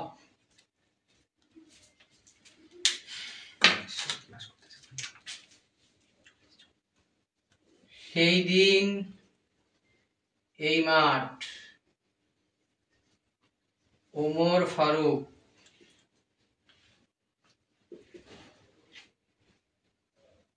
তোমাকে পাওয়ার জন্য স্বাধীনতা। তোমাদের যে হচ্ছে আমি দেখলাম তোমাদের গ্রুপে, সাজেশন গ্রুপে একটা কোন স্কুলে জানি না, একটা হচ্ছে তোমাদের পিটি টেস্টের প্রশ্ন দিয়েছে। ওখানে দেখবে আমি তোমাদের যেগুলো সাজেশন দিছিলাম ওখান থেকে আসছে, এর বাইরে গদ্য পদ্য থেকে আসছে। আমি তোমাদের দেখলাম, পড়ে দেখলাম, এখান থেকে আসছে, ঠিক আছে? এর বাইরে কিন্তু আসেনি, আমি দেখলাম। তো যাই হোক, আমরা আলোচনা করবো কপোতাক্ষ নদ। কপোতাক্ষ নদ খুবই সহজ একটা পদ্য, এবং হচ্ছে লেখার ক্ষেত্রে খুব সহজ। অবশ্যই এটা তোমাদের সৃজনশীল আসে, অবশ্যই লিখবা। মনে রাখবা তোমাদের কবিতার সৃজনশীল করে লেখা অনেক একটু কঠিন হয়ে যায়, কারণ কবিতার ভাববস্তু তোমরা বুঝতে পারো না, সেইভাবে লিখতে পারো না, নাম্বার কমে যায়। এই ক্ষেত্রে কপোতাক্ষ নদটা গদ্যের মতো লেখা যায়, কারণ কাহিনীটা বাড়ানো যায়। আর একটা তোমাদের বলে দেই, এটা পাঠ্যপুস্তকটা পড়ে নিবা, পারলে মুখস্থ করে নিবা। গ ঘ নাম্বার একটু করে যদি লিখতে পারো, যদি মনে না থাকে যে কি লিখবো, তোমার ভাবা তো এই সময় নেই, 2 ঘন্টা 30 মিনিটে প্রায় 5টা সৃজনশীল আর 2টা বড় প্রশ্ন লিখতে হবে, বেশি ভাবার সময় নেই। এক্ষেত্রে পাঠ পরিস্থিতি দেখে যাও ভালো করে, যদি লিখতে পারো, ঠিক আছে? যাই হোক, কপোতাক্ষ নদ কে লিখেছেন? মাইকেল মধুসূদন দত্ত। অবশ্যই এই কবিগুলার জন্মসাল, মৃত্যুসাল, বাড়ি, তার যে লেখা, যেমন মাইকেল মধুসূদন দত্ত কিন্তু মেঘনাথবধ কাব্য, অনেক যুগান্তকারী কাব্য রয়েছে, ঠিক আছে? এগুলো পড়বা। তো কপোতাক্ষ নদে কি প্রকাশ পেয়েছে জানো? কয়েক দুইটা বিষয়, একটা লিখি স্মৃতি কাতরতা, স্মৃতি কাতরতা, আরেকটা কি দেশপ্রেম,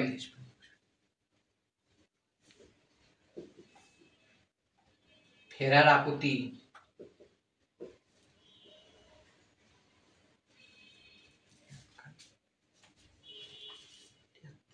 ইংলিশ লাগবে, ইংলিশ হবে, হ্যাঁ স্যার ফার্স্ট শেষ করেন, হ্যাঁ হয়ে গেছে শেষের দিকে। তো কপোতাক্ষ নদের ক্ষেত্রে কি হচ্ছে দেখো, মাইকেল মধুসূদন দত্ত কি করেছেন, তিনি হচ্ছেন এক সময় কি করেছিলেন, তেনার কাছে এই ভাষাটা আমাদের মনে করেছিলেন যে বাংলা ভাষা দিয়ে বেশি দূর পর্যন্ত আগানো সম্ভব না। তোমাদের একটা গল্প কবিতা আছে বঙ্গবাণী আব্দুল হাকিমের, এখানে দুটো লাইন আছে যে যেজন বঙ্গে তো জন্মে হিংসে বঙ্গবাণী, সেসবে কাহার জন্ম নির্ণয় না জানি। আরেকটা আছে দেশি ভাষা বিদ্যা যার মনে না জুয়ায়, নিজ দেশ ত্যাগী কেন বিদেশ না যায়। তো এই মাইকেল মধুসূদন তো ঠিক একই কাজ করছেন, তিনি মনে করছেন যে এই বাংলা ভাষা নিয়ে বেশি দূর পর্যন্ত আগানো সম্ভব না। তিনি কি করেছিলেন, তিনি হচ্ছে এই বাংলাকে ছেড়ে যে তোমার পশ্চিমে পাড়ি জমিয়েছিলেন। পশ্চিমে যখন পাড়ি জমিয়েছিলেন, তিনি সেখানে দেখলেন, সেখানে যাওয়ার পর তার স্মৃতি কাতরতা কাজ করেছে। দেখো এই কবিতায় মূলত স্মৃতি কাতরতার আড়ালে দেশপ্রেম প্রকাশ পেয়েছে। স্মৃতি কাতরতার আড়ালে অনেক সময় হয়েছে তোমাদের, স্মৃতি কাতরতার আড়ালে দেশপ্রেম প্রকাশ পেয়েছে, ঠিক আছে? তো দেশপ্রেমকে কিভাবে প্রকাশ পেয়েছে, লেখক অনেক জীবনে অনেক বহু নদী বহু নদ দেখিয়েছেন, কিন্তু তার এই ছোটবেলার শৈশব কৈশোর দুরন্তপনা খেলাধুলা যেখানে কেটেছে, সেই হচ্ছে তোমার একটা হচ্ছে তোমার কপোতাক্ষ নদের তীরে তিনি তার কুলকুল ধ্বনি যেন সেই পশ্চিমে বসেই শুনতে পায়। তিনি তার এই দেখা এই স্মৃতি কখনোই ভুলতে পারেন না, এবং তিনি আকুতি জানিয়েছেন যে আমি তো কপোতাক্ষ নদকে মনে করি, কিন্তু কপোতাক্ষ নদকে আমাকে মনে করে। তিনি আকুতি করে বলছেন এই কপোতাক্ষ নদ যেন আমাকে সারা জীবনে মনে করে, এই আকুতি দিয়ে কবিতা শেষ করেছেন। তা তোমাদের এটা যখন আসবে তখন দেখবা যে স্মৃতি কাতরতা প্রকাশ পেয়েছে এবং দেশপ্রেম প্রকাশ পেয়েছে। তোমার লিখবা যে উদ্দীপকে স্মৃতি কাতরতার মাধ্যমে দেশপ্রেমের দিকটি সাদৃশ্যপূর্ণ, ঠিক আছে? কপোতাক্ষ নদ থেকে এতটুকুই। সময় খুবই কম, খুবই তাড়াতাড়ি বলতেছি, তোমাদের বেশি সময় নেওয়া যাবে না, যে তোমাদের পরীক্ষা। সেই দিন এই মাঠ, সেই দিন এই মাঠ হচ্ছে লিখবো না, এটা শুনবা, ঠিক আছে? সেই দিন এই মাঠের ক্ষেত্রে জীবনানন্দ দাশের লেখা, অনেক ভালো কবি, ওনার কবিতা পড়তে অনেক ভালো লাগে। তো সেই দিন এই মাঠের ক্ষেত্রে তিনি বলেছেন যে মানুষের জীবন ক্ষয়িষ্ণু, অর্থাৎ মানুষের জীবনটা একসময় গিয়ে শেষ হয়ে যাবে, তাই না? প্রকৃতিতে জন্ম মৃত্যুটা কি একটা নিয়মে চলতেই থাকে, কেউ প্রকৃতিতে চির অমর হয়ে থাকতে পারবে না। কিন্তু প্রকৃতিতে জন্ম মৃত্যু এভাবে চলতে থাকলেও একসময় গিয়ে কি হয়, মানুষ চলে যায়, মানুষের সৃষ্টি কর্মগুলো বিলীন হয়ে যায় একসময়, একসময় মানুষের সৃষ্টি বিভিন্ন। প্রকৃতি কখনো হচ্ছে কারোর জন্য থেমে থাকে না, প্রকৃতি তার শাশ্বত রূপে চলতেই থাকে, ঠিক আছে? প্রকৃতি তার শাশ্বত রূপে চলতেই থাকে, অর্থাৎ যখন কবি থাকবে না তখন তিনি কবি বলছেন, যখন আমি থাকবো না তখনও শিশিরের জলে চালতা ফুলটি ভিজবে, তখনও নরম ঢেউয়ের গন্ধে চারপাশ ভরে উঠবে। তার মানে এখানে বোঝা যাচ্ছে যে মানুষ চলে যাবে কিন্তু প্রকৃতি থেকে যাবে। ঠিক প্রকৃতি আমার স্বপ্ন যেমন পূরণ করেছে, আমার পরে যে জেনারেশন, যে প্রজন্ম আসবে, প্রকৃতি তার স্বপ্ন পূরণ করবে। এই যে এখানে দুইটা বিষয় বলে দিলাম, একটা হচ্ছে কি প্রকৃতি,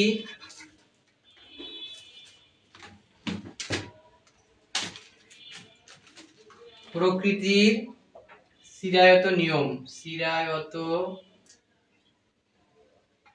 নিয়ম, ঠিক আছে? একটা আছে প্রকৃতি অবিনশ্বর, প্রকৃতির চিরায়ত নিয়ম, মানুষ ক্ষয়িষ্ণু, মানুষ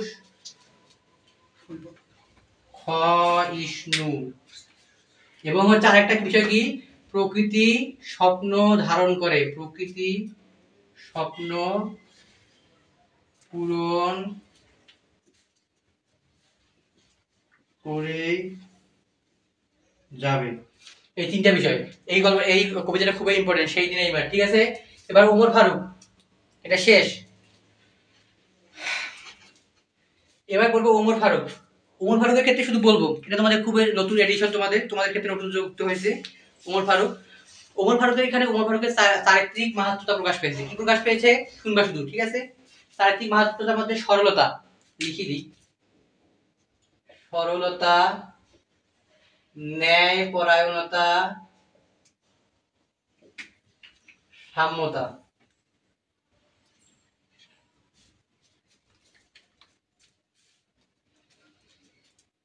দেখো সরলতা কি, ওমর ফারুক ছিলেন অর্ধবিধর্মী শাসক, ঠিক আছে? এরপরেও তিনি, মানুষ যখন আসে তখন তেনাকে দেখতে পেলেন কি খেজুরের পাতা তিনি বসে আছেন, বসে রাজ্য পরিচালনা করতেছেন, তার গায়ে ছিল হচ্ছে ধুলো, জর্জরিত পোশাক, তেনাকে দেখে কখনোই মনে হয়নি যে হচ্ছে তিনি অর্ধবিধর্মী শাসক। এই যে সরল জীবনযাপন তিনি করতেন। আবার ন্যায়পরায়ণতা কি, যখন হচ্ছে ওমর ফারুক রাদিয়াল্লাহু আনহুর ছেলে যখন একটা অপরাধ করলো, তখন সবাই বলতে থাকলো যে তিনি হয়তো তার ছেলেকে শাস্তি দিবেন না, কিন্তু তিনি কিন্তু তার ছেলেকে যথাযথ শাস্তি দিয়েছেন। সাম্যতা বলতে কি বোঝানো হয়েছে, তোমরা সবাই জানো, এটা সবাই জানে এই ইতিহাস, যে হচ্ছে জেরুজালেমে যখন হচ্ছে সেটা একটা হচ্ছে আমাদের মসজিদ দখলনার কথা ছিল, তখন ইহুদিরা বলল যে যদি ওমর, খ্রিস্টানরা বলল যদি ওমর ফারুক স্বয়ং আসে তবে আমরা তার নামে হচ্ছে এইটা লিখে দিব। তখন ওমর ফারুক কি করলো, তার ভৃত্য বা চাকরকে নিয়ে রওনা হলো। চাকরকে নিয়ে রওনা হওয়ার ক্ষেত্রে কি করলো, তিনি অর্ধেক রাস্তা তিনি উটের উপর আরোহণ করলেন, বাকি অর্ধেক রাস্তা চাকরকে বললেন তুমি চলো, ভৃত্যকে বললো তুমি চলো উপরে। ভৃত্য প্রথমে অসম্মতি জানালেও পরে আমিরুল মুমিনিনের যে হচ্ছে জোরাজুরিতে তিনি রাজি হয়ে গেলেন, তিনি পরে হচ্ছে উপরে উঠলেন। দেখা গেল জেরুজালেমে পৌঁছানোর ক্ষেত্রে পালাটা তার ছিল, মানে উপরে ভৃত্য ছিল, নিচে ওমর ফারুক রশি ধরে থাকলো। তো খ্রিস্টানরা মনে করলো যে উপরে আছে মানে ভৃত্যকে ওমর ফারুক মনে করলো। এই যে ওমর ফারুক সাম্যতা মানে হচ্ছে যে একটা সাম্যের ন্যায়দ্বন্দ্ব বা হচ্ছে ন্যায় তুলদ্বন্দ্ব তিনি স্থাপন করেছিলেন। ভৃত্য হওয়া সত্ত্বেও তিনি নিজে রশি ধরেছেন ভৃত্যকে উটের উপরে আরোহিত করে, ঠিক আছে? এটা হচ্ছে সরলতা, ন্যায়পরায়ণতা, সাম্যতা। শেষ ওমর ফারুক। এবার আছে তোমাকে পাওয়ার জন্য স্বাধীনতা। তোমাদের যদি এখন তোমরা ৭১-এর কাহিনী শুনেছো ছোট থেকে, তোমরা জুলাই আন্দোলন দেখেছো ২৪-এর, এরপরেও তোমাকে যদি এটা পড়াতে হয় তোমাকে পাওয়ার জন্য স্বাধীনতা, তাহলে খুবই খারাপ। আচ্ছা তোমাদের একটা কথা বলি, দেখি তোমরা কয়জন পারো। তোমাকে হে পাওয়ার জন্য স্বাধীনতা এর লেখক কে, সরি কবি কে? কবির নামটা কমেন্ট করো তো, কবির নাম। তোমাকে পাওয়ার জন্য স্বাধীনতার কবির নাম কি বলো দেখি, তোমরা কয়জন সঠিক ভাবে বলতে পারো। কবির নাম আর একটু, আমার শেষ মনে করো, তোমাকে পাওয়ার বেশিক্ষণ নিব না, ১ ঘন্টা প্রায় হয়ে যাচ্ছে। তোমাকে পাওয়ার জন্য স্বাধীনতার উপন্যাস পড়াবেন না 1971? 1971 বলবো, কিভাবে পড়বা বলে দিব। তোমাকে পাওয়ার জন্য স্বাধীনতার কবির নাম কি বলো? কবির নামটা সবাই কমেন্ট করো। হ্যাঁ আমি বলবো না কারটা ভুল হয়েছে, পরে বলবো কিন্তু। চৌধুরী জিদান, শামসুর রহমান, জোনাকি শামসুর রহমান, সিয়াম শামসুর রহমান, শামসুর রহমান, শামসুর রহমান, শামসুর রহমান, শামসুর রহমান, আচ্ছা থামো, অনেক বলছো। চৌধুরী জিদান ছাড়া বাকি সবার গুলোই ভুল। মনে রাখবা, 1 নাম্বার প্রশ্নে যদি একদম ঠিক হয় 1 পাবা, যদি ভুল হয় 0 পাবা। ওখানে লেখা আছে শামসুর রহমান, ভালো করে নাম পড়বা, এভাবে পড়লে হবে অন্ধের মতো। শামসুর রহমান, রহমান, ঠিক আছে, শামসুর রহমান, শামসুর রহমান, ঠিক আছে, ভালো করে পড়ে নাও। এর লেখকের নাম শামসুর রহমান, মনে রাখবা কিন্তু। যাই হোক, এর পরবর্তীতে আমরা এখন আলোচনা করবো এখানে কি বলা হয়েছে। আসলে আমাদের যে দেশ প্রতিষ্ঠা অবশ্যই এটা 71-এর উপর ভিত্তি করে হয়েছে।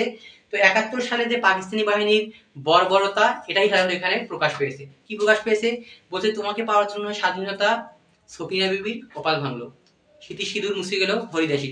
সকিনা বিবির কপাল ভাঙলো মানে কি? আমরা জানি এখানে কবি বুঝাতে চেয়েছেন যে আমরা আমাদের যে স্বাধীনতা এটা আমরা পেয়েছি কি, আমাদের মা বোনদের অনেক সম্ভ্রমের বিনিময়ে, তাদের ইজ্জতের বিনিময়ে স্বাধীনতা পেয়েছি, তাই না? আবার হরিদাসী স্মৃতি সিঁদুর মুছে গেল মানে কি, হরিদাসী বিধবা হয়ে গেল, তাদের পরিবারটা সর্বশান্ত হয়ে গেল। আবার দেখবা এখানে তার দ্বিতীয় পারা দেওয়া আছে যে জলপাই রঙের ট্যাং এলো। এটা কোন রঙের ট্যাং? এটা কিন্তু নদীর দিকে আসে, জলপাই রঙের ট্যাং। এই ট্যাং এসে কি করেছে, বিভিন্ন ছাত্রাবাসে আক্রমণ করেছে, ছাত্রদের নির্বিচারে হত্যা করেছে, বিভিন্ন ঘর বাড়ি, লোকালয়, শহর, গ্রাম সবকিছু জ্বালিয়ে দিয়েছে। অর্থাৎ পাকিস্তানি বাহিনীর বর্বরতা, পাকিস্তানি বাহিনীর বর্বরতা।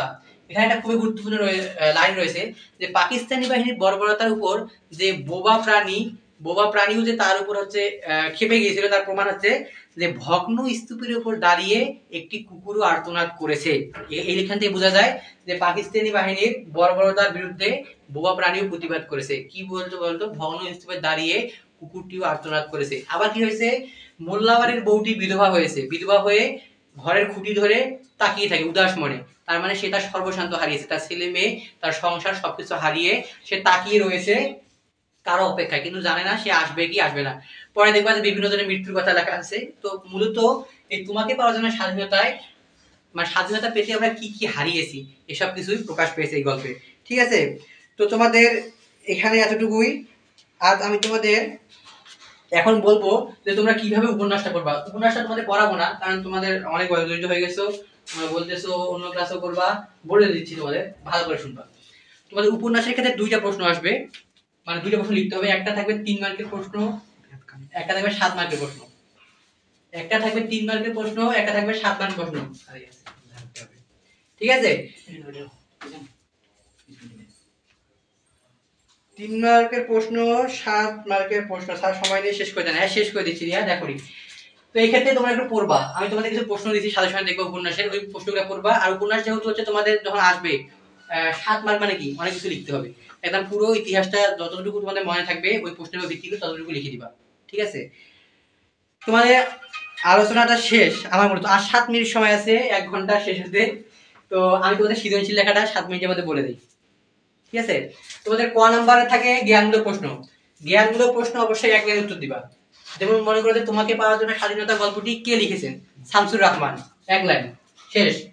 খ নাম্বার প্রশ্ন, মনে করো তো খ নাম্বার প্রশ্ন আসলো যে হচ্ছে বিদ্যাকে বিদ্যা কেউ কাউকে শিক্ষা দিতে পারে না, নিজে থেকেই শিক্ষা নিতে হয়, বুঝিয়ে লেখো। কি বলতো, বই পড়া প্রবন্ধ থেকে দুইটা, বিদ্যা কেউ কাউকে শিখিয়ে দিতে পারে না, নিজে থেকেই শিখে নিতে হয়, বুঝিয়ে লেখো। তখন কি লিখবা দেখো, অনুধাবনে লিখতে হয় কিভাবে, 2 প্যারায়। কয় প্যারায়?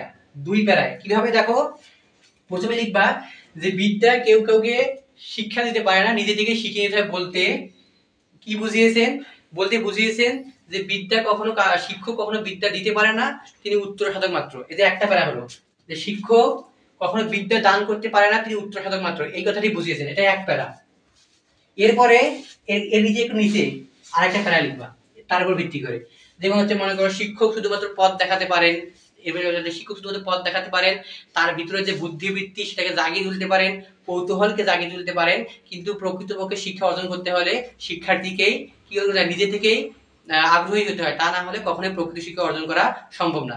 তো এই প্রথমে লাইনে এতটুকু লিখবা, যেটা মূল বক্তব্য। এখানে এতটুকু লিখলে 1 মার্ক, মনে রাখবা, এতটুকু 1 মার্ক, এখানে 1 মার্ক, 2 মার্ক। তোমরা অনেকে কি করো, পুরো প্যারাটা লেখো, কখনো পুরো প্যারাটা লিখবা না, মানে হচ্ছে তোমরা গ্যাপ দাও না।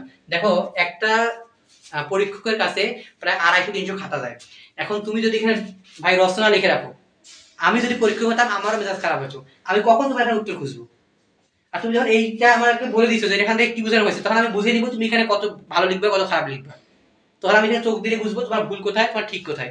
যখন তুমি এটা এভাবে মার্কিং করে দিবা, পরীক্ষক খুশি হয়ে যাবে, কিন্তু মনে রাখবা। এবারে প্রয়োগ প্রয়োগ প্রয়োগ লিখতে হয় 3 প্যারায়, ঠিক আছে? প্রয়োগ তোমাদের আমি সৃজনশীল লিখে আনছিলাম, আর তোমাদের প্র্যাকটিস করাতাম লেখা, কিন্তু সময় নেই। তো ইনশাআল্লাহ প্রি টেস্ট দাও, তারপর তো তোমার টেস্ট আছে, তারপর তোমাদের পরীক্ষা আছে, শিখাই দেবো একটা সৃজনশীল লিখে। প্রয়োগের ক্ষেত্রে একইভাবে, যে হচ্ছে মনে করো আসলো যে হচ্ছে মেঘনাথ বই পড়ার ক্ষেত্রে যে হচ্ছে উদ্দীপকের কিসের মিল পাওয়া গেছে, তাহলে লিখতে হবে উদ্দীপকে অমুকের সাথে হচ্ছে পাঠ্য বই বহির্ভূত যে বই পড়া এই দিকটি মিল পাওয়া গেছে। তারপর কি লিখবা, এই 1 লাইনটা লিখবে যে কি প্রকাশ পেয়েছে। তারপর এখানে গল্পের লাইন লিখবে কিছু, মানে গল্পের কোন দিকটি মিল পাওয়া গেছে। তারপর উদ্দীপকের লাইন লিখবা, শেষ। ঠিক আছে? প্রথমে কি প্রকাশ পেয়েছে সেটা একটা প্যারা হবে, 1 লাইন বা 2 লাইন। তারপরে নিচে 3-4 লাইন হবে, এটা হচ্ছে তোমার হচ্ছে যেটা বইয়ে আছে, মানে বইয়ের প্যারা, বই থেকে তোমার কোন দিকটা মিল পাওয়া গেছে। তারপর একটা প্যারা হবে উদ্দীপক নিয়ে 3-4 লাইন, এটা হচ্ছে প্রয়োগমূলক। ঠিক আছে? এবার উচ্চতর দক্ষতা। উচ্চতা দক্ষতা স্যার সহপাঠ আব্দুর রহমান, সহপাঠটা একটু পড়ে নিবা কষ্ট করে, আজকে তো আর সময় হলো না। সহপাঠটা তোমাদের পড়াই দেবো, সমস্যা নাই।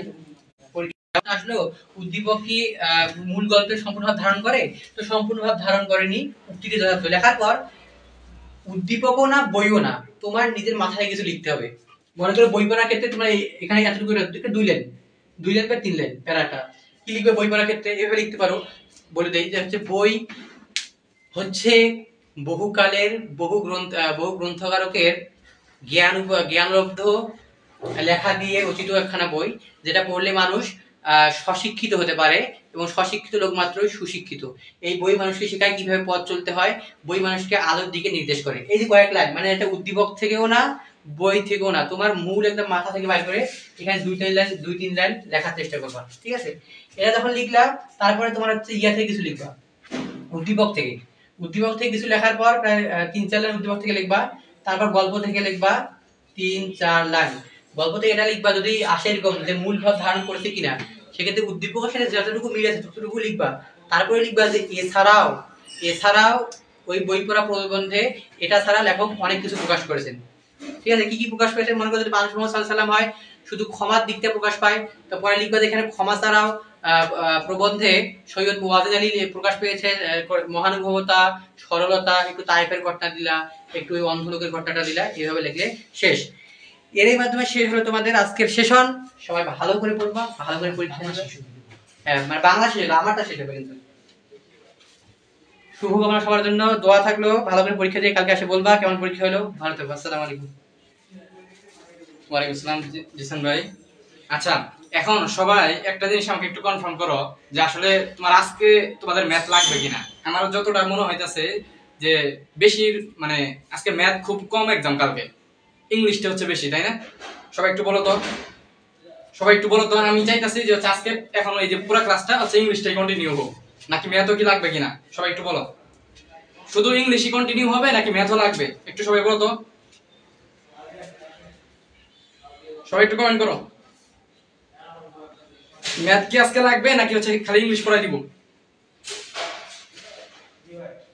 সবাই একটু কমেন্ট করো। হ্যাঁ, আর একটু মেনশন দাও, সবাইকে একটু শেয়ার করে দাও।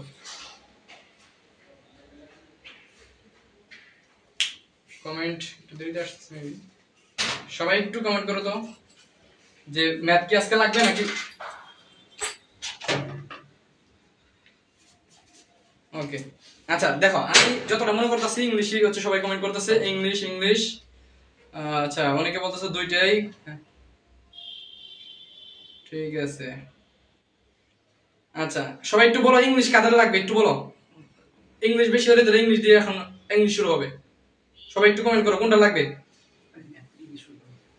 ওকে, ঠিক আছে, অনেকেই হচ্ছে ইংলিশ বলতেছো, তাহলে হচ্ছে আমরা ইংলিশের যে ভাইয়া আছে তাকে হচ্ছে ডাকে নিতেছি। ভাই ইনশাআল্লাহ তোমরা অনেকে বলছিলা যে ওকে ম্যাথ লাগবে ইংলিশ পড়ান, ঠিক আছে গুড। বাংলা প্রথম তো হইলোই, ঠিক আছে। আচ্ছা, তাহলে আমি হচ্ছে আর সময় নষ্ট না করে তোমরা একটু শেয়ার দিয়ে দাও, একটু মেনশন করে দাও। ভাই হচ্ছে এখন আমাদের ইসমাইল ভাই হচ্ছে এখন আমাদের ইংলিশটা শুরু করবে ইনশাআল্লাহ। ভাই ক্লাস নেন। আসসালামু আলাইকুম। এসএসসি 26 ভাই, ক্লাসটা কিন্তু সেই রকম ছিল। তোমাদের ক্লাসটি কেমন লাগছে?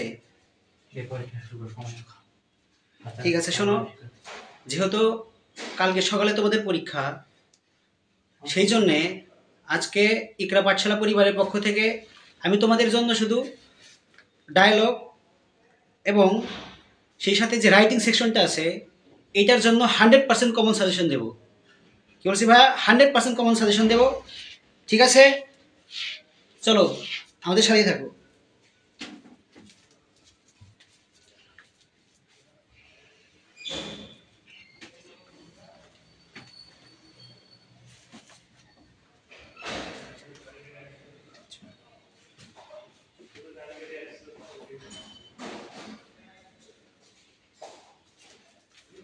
এইখানে এখন যে সকল ডায়লগের নামগুলো লিখবো প্রত্যেকটা 100% ইম্পর্টেন্ট। এগুলা ব্যতীত যেন পরীক্ষার হলে যেন বসতে যায় না ভাইয়া।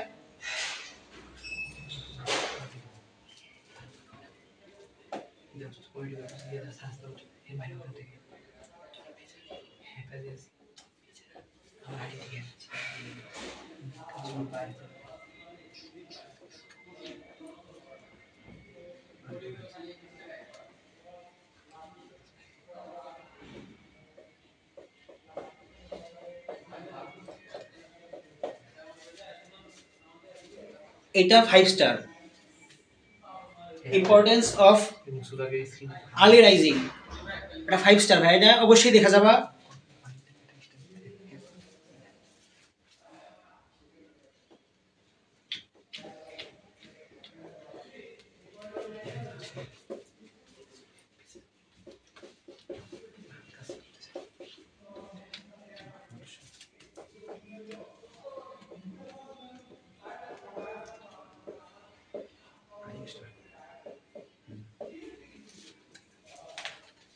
ইফেক্ট অফ এনভায়রনমেন্ট পলিউশন, যেগুলা এখন লিখে দিতেছি ভাইয়া সবগুলা 5 স্টার, এবং এইগুলা ছাড়া যেন পরীক্ষার হলে বসতে যায় না ভাইয়া। রাইটিং এ 100% কমন দেওয়া ইনশাল্লাহ।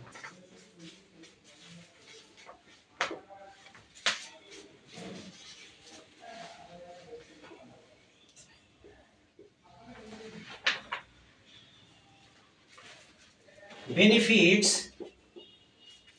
of physical exercise,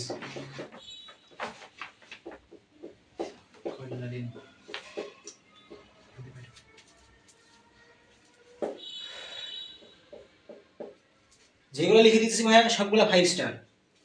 ফার্স্টে লিখছি ইম্পর্টেন্স অফ আর্লি রাইজিং, দ্বিতীয় নম্বরে দিয়েছে ইফেক্ট অফ এনভায়রনমেন্ট পলিউশন, তৃতীয় নম্বরে দিয়েছে বেনিফিটস অফ ফিজিক্যাল এক্সারসাইজ, আর 4 নাম্বারটা হবে হচ্ছে importance of tree plantation.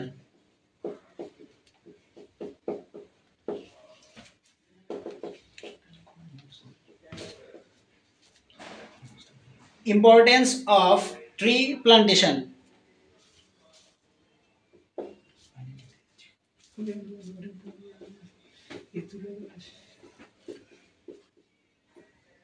Importance of learning English.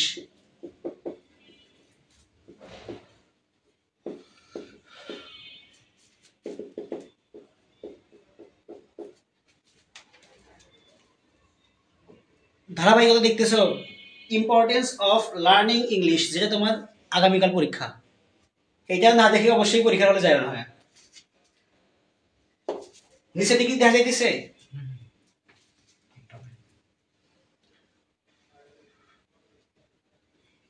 merits and demerits of using mobile phone.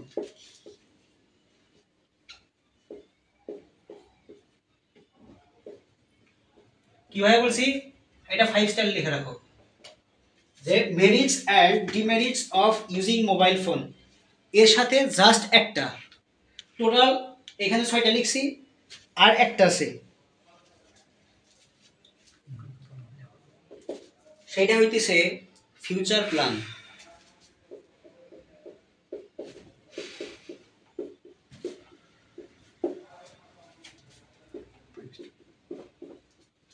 ভাইয়া তোমাদের সবগুলা কি লেখা হয়েছে?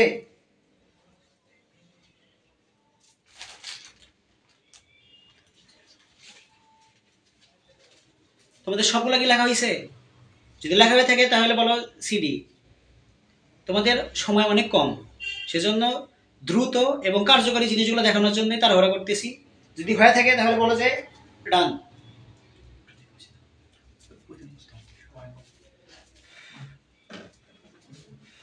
ঠিক আছে ভাই, আমরা এটা মুছে দিই।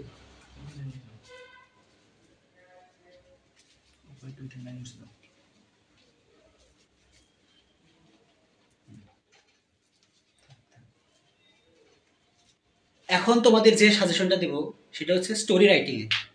কি ভাইয়া? স্টোরি রাইটিং এ।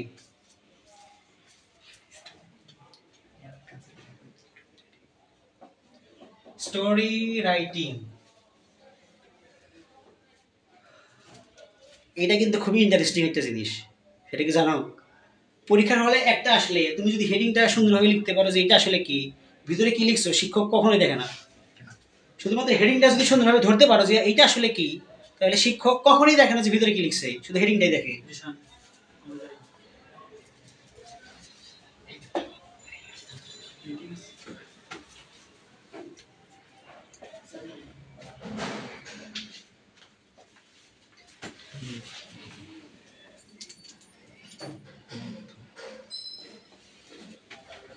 মীর মুগ্ধ ভাই, মীর মুগ্ধ এটা অবশ্যই দেখে যাবা, 7 স্টার।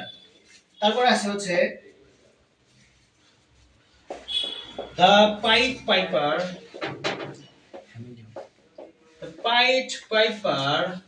অফ হ্যামেলিন। কি ভাইয়া? দ্য পাইট পাইপার অফ হ্যামেলিন এটা হচ্ছে 5 স্টার। ঠিক আছে, সবাই ডান লিখছো, সমস্যা নেই। এবার যেগুলো লিখতেছি লেখো, আর সকালে কিংবা রাত্রি যখনই সময় পাও অবশ্যই এগুলো দেখবা, এবং 30-এর ভিতরে ইনশাআল্লাহ তুমি 30 কমন পাবা। তারপরে নাম্বার 3 হইতেছে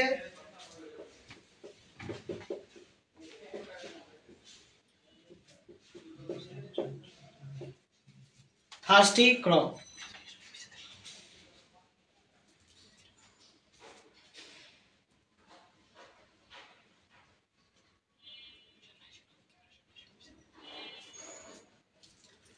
এটা কি আছে ভাইয়া?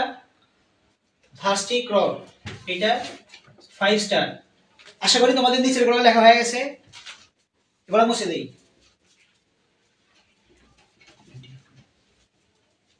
পরীক্ষায় যাওয়ার আগে অবশ্যই এগুলো দেখে যাবা। তারপরে নাম্বার 4 হইতেছে পারসেভারেন্স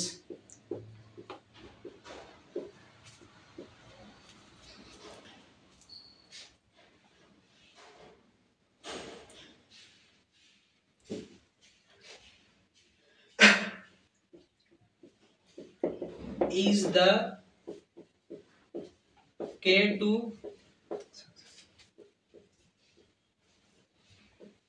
success, এটা 5 স্টার দেওয়া। তারপরে 5 নম্বরে আছে হচ্ছে look before you leave, এটা 5 স্টার দেওয়া। তারপরে 6 নম্বর হইছে, সবগুলা কিন্তু দেখবা ভাই, a কাইন্ড হার্টেড বয়।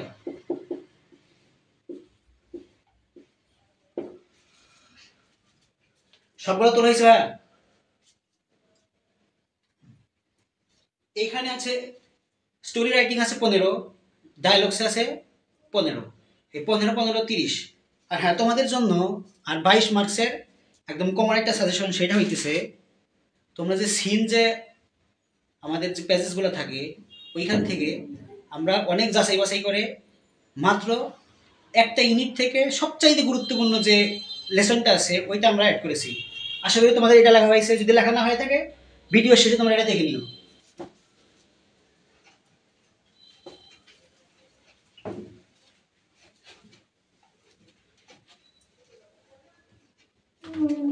সেটা হইতেছিল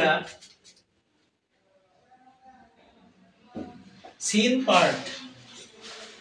মার্কস কত?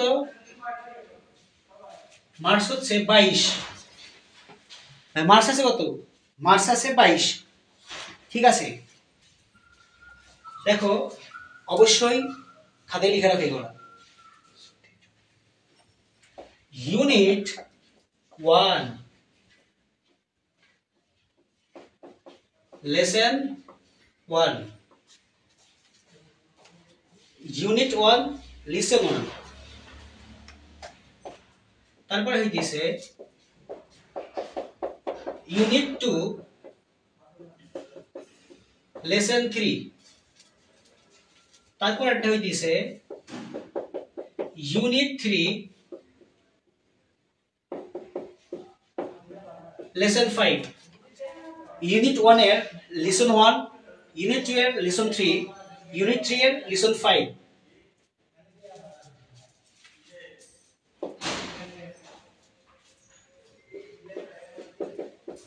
Unit 6 lesson 1। হ্যাঁ, যেগুলা লিখে দিতেছি এখানে পেজেসগুলো একদম ছোট ছোট আছে, তোমরা অল্প সময়ের ভিতরে সেরা প্রস্তুতি নিতে পারবা। আমাদের রাইটিং সেকশনে হচ্ছে 30, আর এইখানে ইনশাআল্লাহ তোমরা কম পাবা 22, মোটামুটি 52 মার্কস। এটা কিন্তু একটা রাত্রের জন্য কিন্তু অনেক গুরুত্বপূর্ণ একটা জিনিস। তারপরে 5 নাম্বারটা হইতেছে লেসন 10 ইউনিট 10 লেসন 2। লেখাটা এটা ভালো হয় নাই। লেসন 2। ঠিক আছে ভাই। Unit 11 lesson 4। যেগুলো লিখতেছি ভাইয়া মার্কিং করতেছি কোনটা সবচেয়ে বেশি গুরুত্বপূর্ণ। তারপরে আছে হচ্ছে জি, ইউনিট 13 লেসন 3। এইখানে সিন পার্টের জন্য 1টা 2টা 3টা 4টা 5টা 6টা 7টা, মোটামুটি 7টা পেজেস যদি তোমরা দেখে যাও। এখানে ইউনিট 1 এর ভিতরে লেসন আছে অনেকগুলা, 2 এর ভিতরে অনেকগুলো আছে, 3 এর ভিতরে অনেকগুলো আছে, কিন্তু বেশি সবচাইতে বেশি ইম্পর্টেন্ট আর বোর্ডে যেগুলো আসছে এবং পরীক্ষাতে বেশি যেগুলো আসছে সেইগুলো এখানে লেখা হয়েছে unit 1 lesson 1, unit 2 lesson 3, unit 3 lesson 5, unit 6 lesson 1, unit 10 lesson 2, unit 10 lesson 4, unit 13 lesson 3। এই সবগুলোকে তোমাদের লেখা হয়েছে না? লেখা যদি হয়ে থাকে তাহলে তোমরা সিটি লেখো। সবচাইতে গুরুত্বপূর্ণ কিন্তু ভাইয়া আজকে রাত্রের জন্য এটা। আজকে যদি ইনশাআল্লাহ একটা বার দেখে যাও, কালকে পরীক্ষার হলে গিয়ে তোমরা বুঝতে পারবে যে আজকে ক্লাসটা করার সফলতা কোথায়।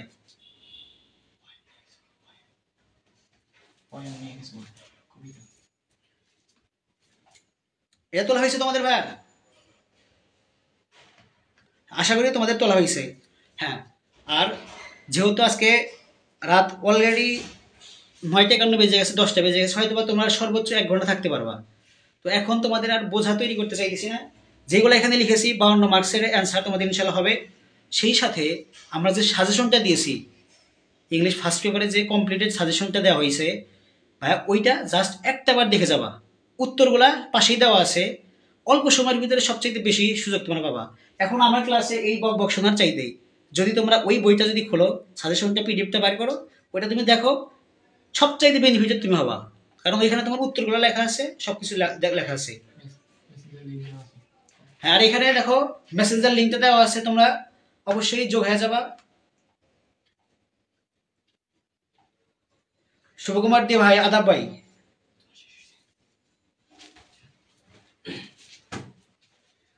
আচ্ছা, তো এখন আমাদের আসলে ইংলিশ যেটা বিষয় আসলে যে তোমার আগে যাদের পড়া আছে তাদের জন্য জিনিসটা খুব সহজ। আমরা আজকে যেটা করলাম আর কি ইংলিশের জন্য, যে তোমাদের যে বিষয়গুলো তোমাকে একটু দেখে যাইতে হবে, তো ভাই হচ্ছে সেই বিষয়গুলো হচ্ছে তোমাদের একটু লিখে দিল। এখন তোমরা একটু জানাও যে তোমাদের কি এখন ম্যাথটা কন্টিনিউ করবো কিনা, ম্যাথ কি দরকার আছে বলো তো? যদি দরকার হয় তাহলে আমি জাস্ট 10 থেকে 15 মিনিটে হচ্ছে আলোচনা করে দিব মোটামুটি, ঠিক আছে? একদম জাস্ট হচ্ছে মুখে বলবো বা হচ্ছে একদম হাইলাইটেড টপিক গুলো একটু জাস্ট লিখবো। একটু বলো যে ম্যাথ কি আজকে লাগবে তোমাদের ক্লাস, নাকি হচ্ছে ইংলিশটা আরেকটু আমি দেখাই দিব? একটু বলো তো সবাই, একটু বলো ম্যাথটা কি লাগবে নাকি হচ্ছে ইংলিশটা একটু দেখাই দিব? যেহেতু হচ্ছে আমি প্রথমে ক্লাসের শুরুতে বলছিলাম যে ম্যাথটা একটু হচ্ছে আমরা বলবো, সবাই একটু কমেন্ট করো। হ্যাঁ, একটু বলো।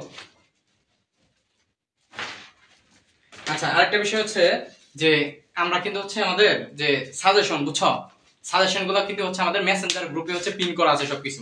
মেসেঞ্জার গ্রুপে সব সাবজেক্টের সাজেশন হচ্ছে দেওয়া আছে। সুতরাং যারা এখনো মেসেঞ্জার গ্রুপে জয়েন হও নাই, দেখো ওই যে কমেন্টে একটা লিংক হচ্ছে পিন করা আছে, ওই লিংকে ক্লিক করলে তুমি হচ্ছে কি মেসেঞ্জার গ্রুপে জয়েন হয়ে যাবা। তো ভাই দেখো, যেহেতু বলছিলাম যে আজকে হচ্ছে বাংলা, ইংলিশ, ম্যাথ 3টা ক্লাসই হবে, এই জন্য আমি ম্যাথটা একটু আলোচনা করে দিতেছি, না হলে আবার কোনো অনেক রাগ করবে, ঠিক আছে? একটু জাস্ট হচ্ছে আমি একটু বলে দিতেছি, কারণ হচ্ছে কারোর সাথেই বেআইনি করা যাবে না, ঠিক আছে? আমি জানি যে অনেকেরই হচ্ছে কালকে ম্যাথ পরীক্ষাও আছে, তো সবাই একটু একটু একটু শেয়ার করে দাও। হ্যাঁ,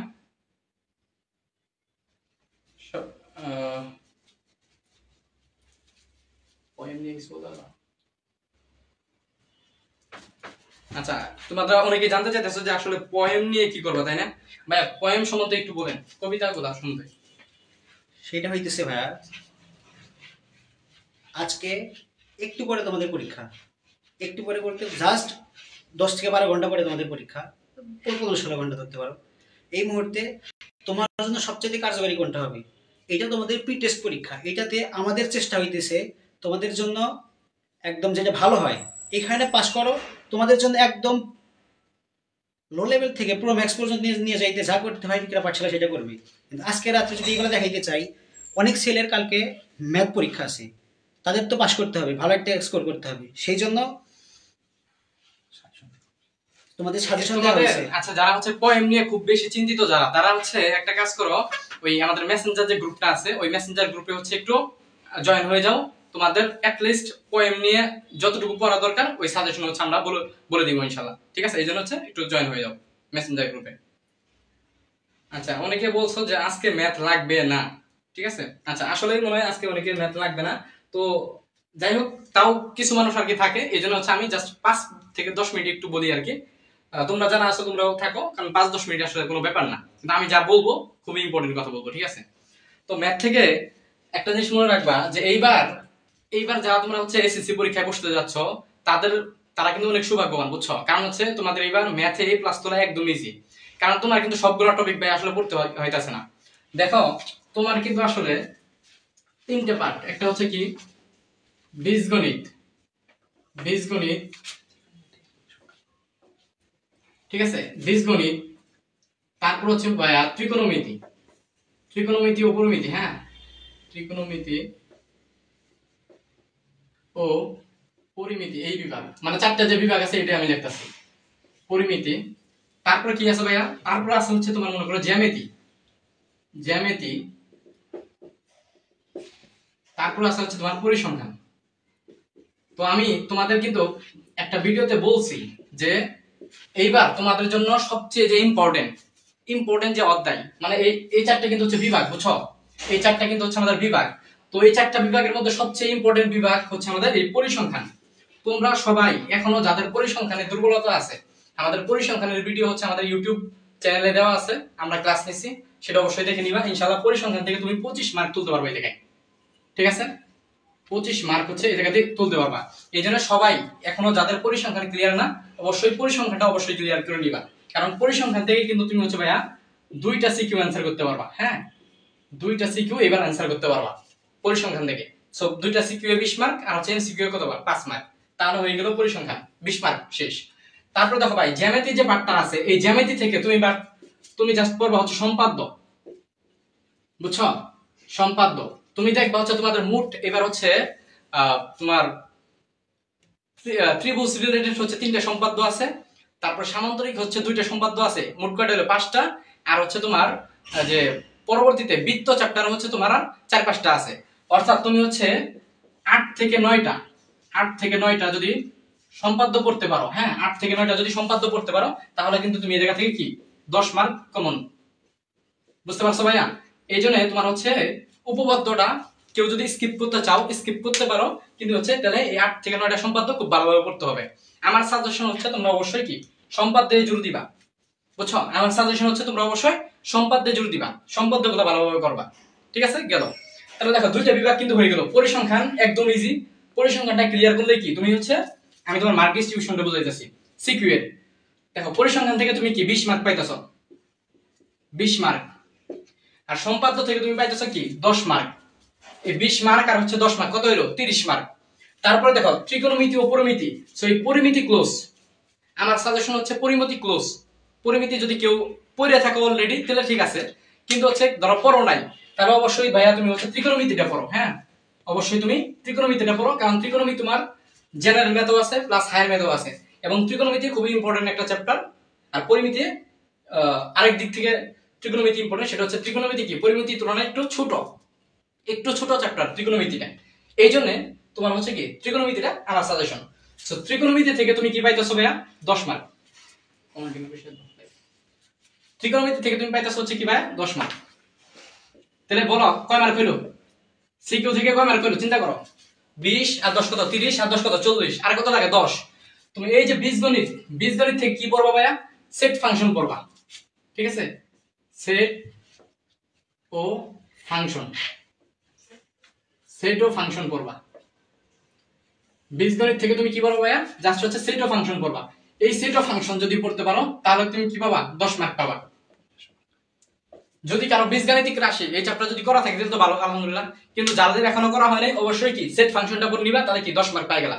তাহলে দেখো ভাইয়া এই হচ্ছে 20 মার্ক আর এই 10 মার্ক 30 আর 10 কত 40 আর 10 50। তাহলে আমাদের সিকিউতে মোট মার্ক কত 50। তুমি 50 আউট অফ 50 পাই গেলা। মাত্র কয়টা অধ্যায় করে? মাত্র 1টা 2টা 3টা 4টা। তাহলে দেখো ভাইয়া তুমি মাত্র 4টা অধ্যায় পড়ে, হ্যাঁ তুমি মাত্র হচ্ছে কি 4টা অধ্যায় পড়ে, 4টা মাত্র অধ্যায় পড়ে, 4টা অধ্যায় পড়ে হচ্ছে তুমি কত পাইতেছো? তুমি হচ্ছে 50 পাইতেছো। 4টা অধ্যায় পড়ে তুমি 50 মার্ক পাইতেছো, বুঝছো? তো অনেকেই হচ্ছে কি করবে জানো? অনেকেই হচ্ছে অনেক পড়াশোনা করবে কিন্তু তাও তাদের রেজাল্ট ভালো হবে না, কারণ তারা টেকনিক্যালি পড়বে না। তোমাদের আমি বলছি টেকনিক্যালি পড়বা। তাহলে টেকনিক্যালি কয়টা অধ্যায় পড়তে হবে ভাইয়া? 4টা অধ্যায়। কয় মার্ক? 50 মার্ক পাবা। সবাই একটু বলো তো, বুঝতে পারছো কিনা?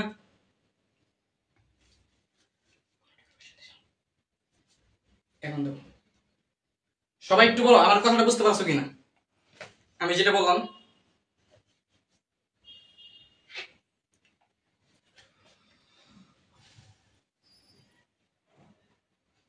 সবাই একটু বলো তো কয়টা অধ্যায় পড়তে হবে তাহলে? অ্যাটলিস্ট কয়টা অধ্যায় পড়তে হবে? আমাদের 4টা অধ্যায় পড়তে হবে, ঠিক আছে? আমাদের হচ্ছে জাস্ট 4টা অধ্যায় পড়তে হবে। 4টা অধ্যায় যদি আমরা পড়তে পারি তাহলে ইনশাআল্লাহ আমরা সিকিউতে যে 50 মার্ক আছে এই 50 মার্ক একদম কনফার্ম। সবাই একটু কমেন্ট করো।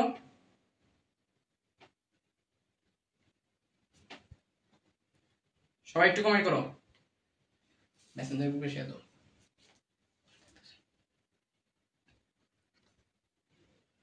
একটু কমেন্ট করো, হ্যাঁ। আচ্ছা এখন ভাই কথা হচ্ছে তোমরা যেটা করবা, তোমাদের এই যে জেনারেল ম্যাথ আমি নিজে একদম হচ্ছে ফুল সাজেশন হচ্ছে তোমার তৈরি করেছি। তুমি যদি আমার সাজেশনটা হচ্ছে কমপ্লিট করতে পারো তাহলে আমি তোমার গ্যারান্টি দিব যে তুমি হচ্ছে মানে সিকিউ সাজেশনের যে 50-50 তুমি 50-50 তুলে আসতে পারবে ইনশাআল্লাহ, বুঝছো? তাহলে তোমরা যেটা করবা তোমরা হচ্ছে এখন যেটা করবা সেটা হচ্ছে আমার সাজেশন দেওয়া আছে, বুঝছো? আমাদের মেসেঞ্জার গ্রুপে হচ্ছে সাজেশন দেওয়া আছে। মেসেঞ্জার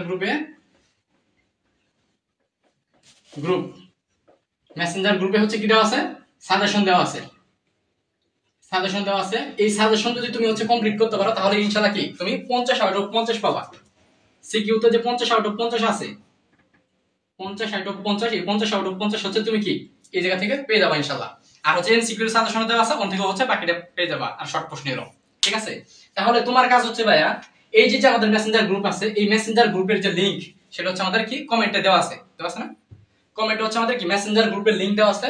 তো তুমি জাস্ট হচ্ছে এই মেসেঞ্জার গ্রুপটাতে জয়েন হয়ে যাও, ওই জায়গায় হচ্ছে আমার সাজেশন দেওয়া আছে। সাজেশনটা যদি একটু ফলো করো তাহলে ইনশাআল্লাহ তুমি এই মার্ক হচ্ছে অ্যাচিভ করতে পারবা। বুঝতে পারছো আমার কথা সবাই? আচ্ছা, যারা যারা হচ্ছে একদমই অ্যাড হইতে পারতাছ না তারা একটু বলে রাখো যে অ্যাডমি বলে রাখো, তারা পুরো তোমাদের অ্যাড করে নিবে। ঠিক আছে? আচ্ছা, এখন এখানে যারা আছো কালকে কি তোমাদের সবার কি ম্যাথ পরীক্ষা, একটু বলো তো সবাই। এখানে যারা আছো কালকে সবার কি তোমার ম্যাথ পরীক্ষা?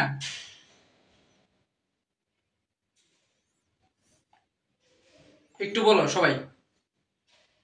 হ্যাঁ, আচ্ছা ঠিক আছে, অনেকেরই হচ্ছে ম্যাথ পরীক্ষা আছে। তো আমি এই বিষয়গুলো তাহলে একটু বিস্তারিত বলি তোমার, হ্যাঁ, যে কি পড়বা আসলে। যে চারটা অধ্যায় সম্বন্ধে আমি একটু বলি কি পড়বা আসলে চারটা অধ্যায় থেকে। দেখো, চারটা অধ্যায় হচ্ছে তোমার, প্রথম কি বললাম, সেট ফাংশন পড়বা। সেট ফাংশন পড়বা, তারপর কি পড়বা, ত্রিকোণমিতি পড়বা,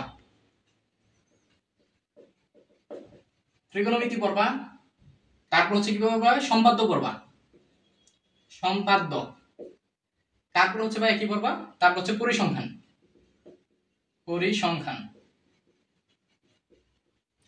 তো এই যে সেট ফাংশন থেকে ভাই কি পড়বা, তাহলে এটা আমি একটু বলি। সেট ফাংশন থেকে কি পড়বা, সেট ফাংশন থেকে তুমি জাস্ট পড়বা হচ্ছে ভাইয়া আমাদের পাওয়ার সেট নির্ণয় আছে। ঠিক আছে? পাওয়ার সেট নির্ণয় এরকম দেখবা যে হচ্ছে এর মান হচ্ছে যদি 2 3 4 5 এরকম যদি হয় তাহলে কি পি এ নির্ণয় করো।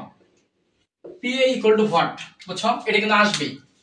ধরো এর মান যদি এটা হয় তাহলে পি এ নির্ণয় করো, বা হচ্ছে এই জায়গায় বলে যে পি এ দেখাও যে মানে পি এ হচ্ছে 2 টু দি পাওয়ার n কে সমর্থন করে।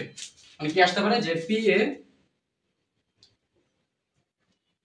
পি অফ এ এটা হচ্ছে কি আমাদের 2 টু দি পাওয়ার n কে সমর্থন করে, এটা হচ্ছে আসবে।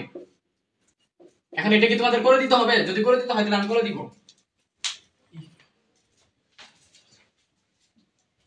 এটা কি করে দিতে হবে একটু বলো তো সবাই। দেখো, এটা কিন্তু আমরা করা জানি, একদম ইজি। তুমি যেটা করবা প্রথমে একটা একটা করে লিখবা 2, হ্যাঁ, তারপর কি লিখবা 3, তারপর হচ্ছে কত 4, তারপরে 5। দেখো, একটা একটা করে প্রথমে লিখবা 2 3 4 5, একটা একটা করে লিখলা, হ্যাঁ, একটা একটা করে লিখবা। তারপর কি করবে ভাই, দুইটা করে নিবা, 2 আর 3 নিবা, তাহলে 2, তারপর নিবে কি 2 আর 5 নিবা, 2, 5। ঠিক আছে ভাইয়া? তাহলে দুইটা করে নেওয়া শেষ, মানে 2 এর নেওয়া শেষ। তারপর কি নিবা, 3 দিয়ে শুরু করবা, তাহলে কি নিবা 3 আর 4 নিবা, তারপর 3 আর 5 নিবা, হ্যাঁ 3 আর 5 নিবা। দেখো, তারপর কি আরেকটা কি থাকলো, 4 আর 5 বাকি থাকলো, তাহলে হচ্ছে এবার নিবা হচ্ছে কত আমাদের 4 আর 5, 4 5 নিবা। এখন দেখো ভাইয়া, এখন আমাদের নিতে হবে, এই জায়গাটাই হচ্ছে সবাই ভুল করে, যে 3টা করে যখন আমি নেই তখনই হচ্ছে অনেকে ভুল করে। তো এই ভুলটা করা যাবে না।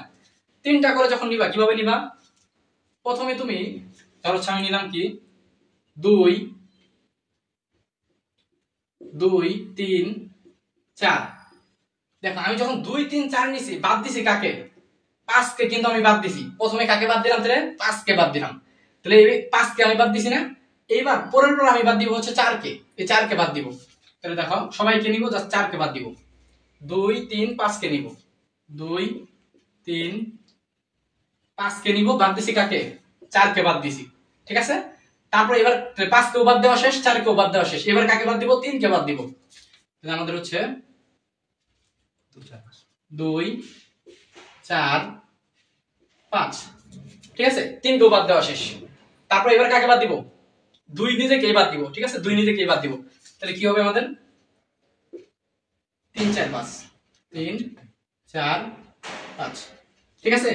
বলো তো আর দুইটা কি কি থাকবে? আর দুইটা যেটা থাকবে সবগুলা মিলে হচ্ছে একটা হবে। 2 3 4 5, সবগুলা মিলে হচ্ছে একটা হবে। আরেকটা কি থাকবে ভাইয়া? ফাঁকা সেট থাকবে, দেখা যাচ্ছে? আরেকটা কি থাকবে ভাইয়া? ফাঁকা সেট থাকবে। এখন একটু সবাই বলো তো, এই যে আমি এটা করছি, এটা কি এখন হইছে আমার? এখনো কি এটা কমপ্লিট হইছে? একটু সবাই বলো, একটু সবাই বলো। আচ্ছা, যারা অ্যাড হইতে পারতেছ না সমস্যা নাই, লাইভ শেষে আমরা তোমাদের হচ্ছে অ্যাড করে নিব যে কোনো ভাবে, ঠিক আছে? সবাই কি এটা বুঝতে পারছো? দেখো, একটা জিনিস হচ্ছে আমাদের কিন্তু পি অফ এ নির্ণয় করতে বলছে, তাহলে অবশ্যই অবশ্যই সবার শেষে তোমার কি দিতে হবে? আরেকটা সেকেন্ড ব্র্যাকেট দ্বারা পুরো জিনিসটাকে ক্লোজ করে দিতে হবে। এই জিনিসটা যদি না করো, মানে সেকেন্ড ব্র্যাকেট দ্বারা যদি সবার মানে সবগুলাকে যদি সেকেন্ড ব্র্যাকেট দ্বারা না আবদ্ধ করো, তাহলে কিন্তু তোমার 2 মার্ক কাটা দিতে স্যাররা পারে, 2 মার্কও কাটে দিতে পারে। এজন্য অবশ্যই যখন পি অফ এ বলবে, মানে পাওয়ার সেট, এ এর পাওয়ার সেট মানে একটা সেট, তখন হচ্ছে কি অবশ্যই সেকেন্ড ব্র্যাকেট দ্বারা আবদ্ধ করতে হবে। বুঝতে পারছো জিনিসটা? এটা কিন্তু কালকে পরীক্ষায় আসবে, এইজন্য এটা দেখাইলাম আর কি। বুঝতে পারছো?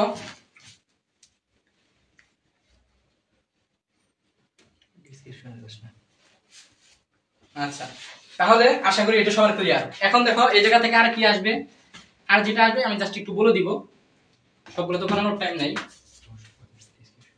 স্ক্রিনশটটাও যারা হচ্ছে তুলনায় এন থেকে যেটা আর করবো ভাই, সেটা হচ্ছে সেট গঠন করবা। সরি, তোমার হচ্ছে সেট গঠন তো হচ্ছে কোন নাম্বার আসবে? তোমার ওই যে এরকম একটা প্রশ্ন আছে না, যে ধরো হচ্ছে আর x to the power x belongs to হচ্ছে ধরো a এবং y বিলংস টু হচ্ছে ধরো a, হ্যাঁ? x বিলংস টু a এবং y বিলংস টু a, তারপর হচ্ছে তোমার এরকম বলে না, এবং হচ্ছে x equal to y minus 1, হ্যাঁ, y মাইনাস 1, বুঝছো? এরকম আর কি বলে। তো হলে আর হচ্ছে এই জায়গায় অবশ্যই এই যে এর মানটা দেওয়া থাকবে। এর মানটা ধরো হচ্ছে এরকম বললো যে এই হচ্ছে তোমার সাপোজ 2 3 4 5 এরকম বলতে পারে, অথবা এর মানটা কি তোমার সেট গঠন পদ্ধতিতেও বলতে পারে, বুঝছো? 2 3 4 5 সেট গঠন পদ্ধতিতেও এর মানটা বলতে পারে। তাহলে তখন তোমার কি এই আর এর হচ্ছে ডোমেন ও রেঞ্জ নির্ণয়। তাহলে এই যে প্রশ্নটা আছে ভাইয়া, এটা অবশ্যই করবা, হ্যাঁ? এটা হচ্ছে 5 স্টার, এটা হচ্ছে 5 স্টার, ঠিক আছে? এটা একটু করে যাবা। সেট ফাংশন থেকে এই দুইটা প্রশ্ন অ্যাট লিস্ট সবাই করে যাবা, ঠিক আছে? সেট ফাংশন থেকে অবশ্যই এই দুইটা প্রশ্ন করে যাবা। আশা করি সবাই এটা বুঝতে পারছো, তুলতে পারছো, ঠিক আছে? এখন দেখো, তারপর দেখো এটা হচ্ছে সেট ফাংশন গেল। ত্রিকোণমিতি থেকে যেটা করবা,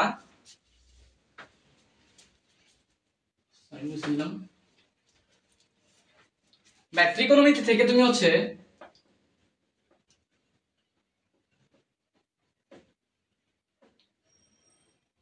নীতি, তো ত্রিকোণমিতি থেকে তোমার হচ্ছে একটা ম্যাথ আছে, বুঝছো? যে তোমার এরকম একটা ম্যাথ আছে, দেখবা যে তোমার হচ্ছে এরকম বলে যে এবি প্রমাণ করতে বলে, বুঝছো? ধরো হচ্ছে 16 এবি, 16 এবি হচ্ছে প্রমাণ করতে বলবে। দেখবা তোমরা যারা হচ্ছে ম্যাথটা করছো তারা হচ্ছে অবশ্যই জানো যে তোমার হচ্ছে এরকম দেওয়া থাকে, তোমার পি প্লাস ধরো হচ্ছে কিউ, আর হচ্ছে কি পি মাইনাস কিউ, এরকম সামথিং একটা কিছু ধরো দেওয়া থাকে। আমি তো সবকিছু এখন বলা পসিবল না। তো দেখো হচ্ছে 16 এবি, এই যে 16 এবির যে ম্যাথটা আছে, হ্যাঁ, 16 এবির যে ম্যাথটা আছে, অথবা 16 এবি কে আমরা কি বলতে পারি যদি রুট করি, তাহলে কি 4 রুট এবি, এই টাইপের যে ম্যাথটা আছে, বুঝছো? এই ম্যাথটা দেখবা হচ্ছে উদাহরণে আছে 9.2 এর উদাহরণে আছে। এই ম্যাথটা উদাহরণের ম্যাথ, হ্যাঁ, উদাহরণের ম্যাথ। তো এই যে উদাহরণের ম্যাথটা আছে অবশ্যই কি এটা করবা, ঠিক আছে, এটা আসবে, এটা আসবে। তারপর হচ্ছে 9.2 এর 18 থেকে 18 নাম্বার থেকে 25 নাম্বার পর্যন্ত যে ম্যাথগুলো আছে, হ্যাঁ, এগুলা সুপার ইম্পর্টেন্ট, এগুলো একদম সুপার ইম্পর্টেন্ট, এগুলো আসবেই, ঠিক আছে, এগুলো আসবেই। সো এগুলো সবাই একটু দেখে যাবা,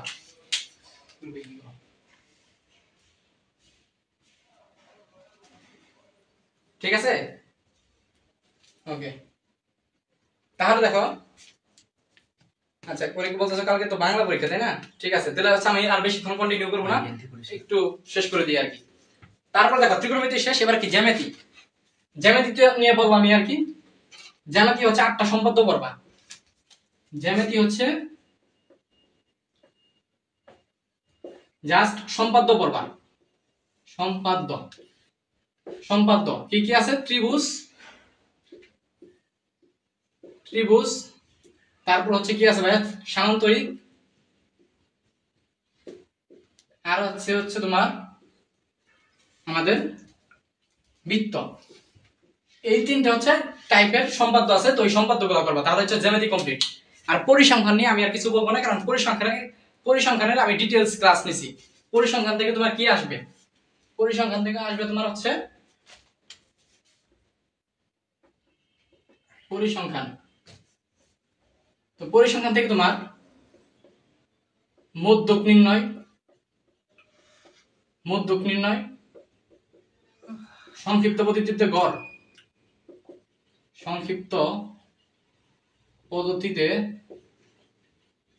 গড়, তারপর হচ্ছে কি হবে তোমার অজীব রেখা, বুঝছো, অজীব রেখা, আর হচ্ছে বহুভুজ, বহুভুজ। আর ক নাম্বার আসবে হচ্ছে তোমার প্রচুরক, অথবা প্রচুরক বা মধ্যক শ্রেণীর মধ্যমান নির্ণয়, মধ্যক শ্রেণীর মধ্যমান নির্ণয়। তো এই টপিক গুলাই হচ্ছে আসবে ইনশাআল্লাহ, ঠিক আছে। তো এই হচ্ছে আমাদের ম্যাথের একদম সুপার শর্ট একটা সাজেশন ভিত্তিক হচ্ছে একটা ক্লাস নিয়ে নিলাম, ঠিক আছে, এই 15 মিনিটের মধ্যে। তো যারা হচ্ছে কালকে ম্যাথ পরীক্ষা, তাদেরকে আমি চাইনি হচ্ছে হতাশ করতে, এই জন্য হচ্ছে ম্যাথটা হচ্ছে আমি একটু হালকা পাতলা একটু বলে দিলাম, ঠিক আছে। ইনশাআল্লাহ ম্যাথে যেহেতু যাদের আবার অনেক অধিকাংশই পরীক্ষা যেদিন থাকবে ওই দিন আমরা আবার ডিটেইলসে একটা ক্লাস নিব, কিন্তু কালকে যাদের পরীক্ষা অবশ্যই আমি যা যা বললাম এগুলো একটু মাথায় রেখে যাওয়া, ঠিক আছে। তাহলে ইনশাআল্লাহ ভালো কিছু হবে খুব, ঠিক আছে। ইসমাইল ভাই আর কিছু বলবেন? আচ্ছা, ইসমাইল ভাই আরো কিছু একটু বলতে পারে? তোমরা মনে করো যে পরীক্ষার অ্যান্সারগুলো যদি ধারাবাহিকভাবে লেখো, অর্থাৎ 1 2 3 4 লেখো, তাহলে তোমার অনেক মার্কস বেশি পাবা। কিন্তু ভাই এই ধারণাটা একদম ভুল। তুমি যেইটা সবচাইতে ভালো পারো, তুমি যদি স্টোরি রাইটিংটা সবচেয়ে ভালো পারো, ডায়লগসটা সবচেয়ে বেশি ভালো পারো, তুমি ওইটা দিয়ে অ্যান্সার করবা। শিক্ষককে তোমার পজিটিভ, তুমি শিক্ষককে হ্যান্ডেল করবা। শিক্ষক যেন তোমাকে বিপদে না ফেলতে পারে। যখন তুমি একাধারে 4 থেকে 5টা প্রশ্ন সঠিকভাবে লিখছো, কোনটাই ইম্পর্টেন্ট, বেশি ইম্পর্টেন্ট, কম ইম্পর্টেন্ট, এটা স্যার কখনো দেখবে না। ভালো অ্যান্সার কোনটা করছো, তুমি যেটা ভালো অ্যান্সার করতে পারো সেটা আগে লেখো। অবভিয়াসলি শিক্ষক তোমার প্রতি একটা পজিটিভ রিভিউ দেবে যে না ছেলেরা পড়াশোনা করছে, এবং পরের গুলা যদি একটু খারাপও লেখো তুমি, ওগুলা মার্কস আর অ্যাভারেজ দিয়ে দিবে। অতএব ভাইয়া প্যানিক হওয়ার কোনো দরকার নাই, যেটা তুমি সবচেয়ে ভালো পারো ওইটা দিয়ে শুরু করবা। আচ্ছা, তাহলে তোমাদের প্রতি এখন লাস্ট একটা যে কথা, প্রতিদিন আমাদের লাইভ ক্লাস হবে। তোমাদের যেহেতু টানা পরীক্ষা থাকবে, তো প্রতিদিন হচ্ছে তোমাদের লাইভ ক্লাস হবে। আমরা দেখবো যে মানে কোন পরীক্ষাটা তোমাদের, মানে তোমাদের অধিকাংশেরই কোন পরীক্ষাটা হইতাছে, সেই পরীক্ষার উপরে ভিত্তি করে হচ্ছে আমরা লাইভ ক্লাস নিব প্রতিদিন রাতে। আর হচ্ছে আমাদের মেসেঞ্জার গ্রুপ, আমাদের ফেসবুক পেজে যারা এখনো ফলো দেওয়া নাই, ফলো দিয়ে রাখবা, সব নোটিশ ওখানে পেয়ে যাবে ইনশাআল্লাহ। সো ধন্যবাদ সবাইকে, আসসালামু আলাইকুম ওয়া রাহমাতুল্লাহ।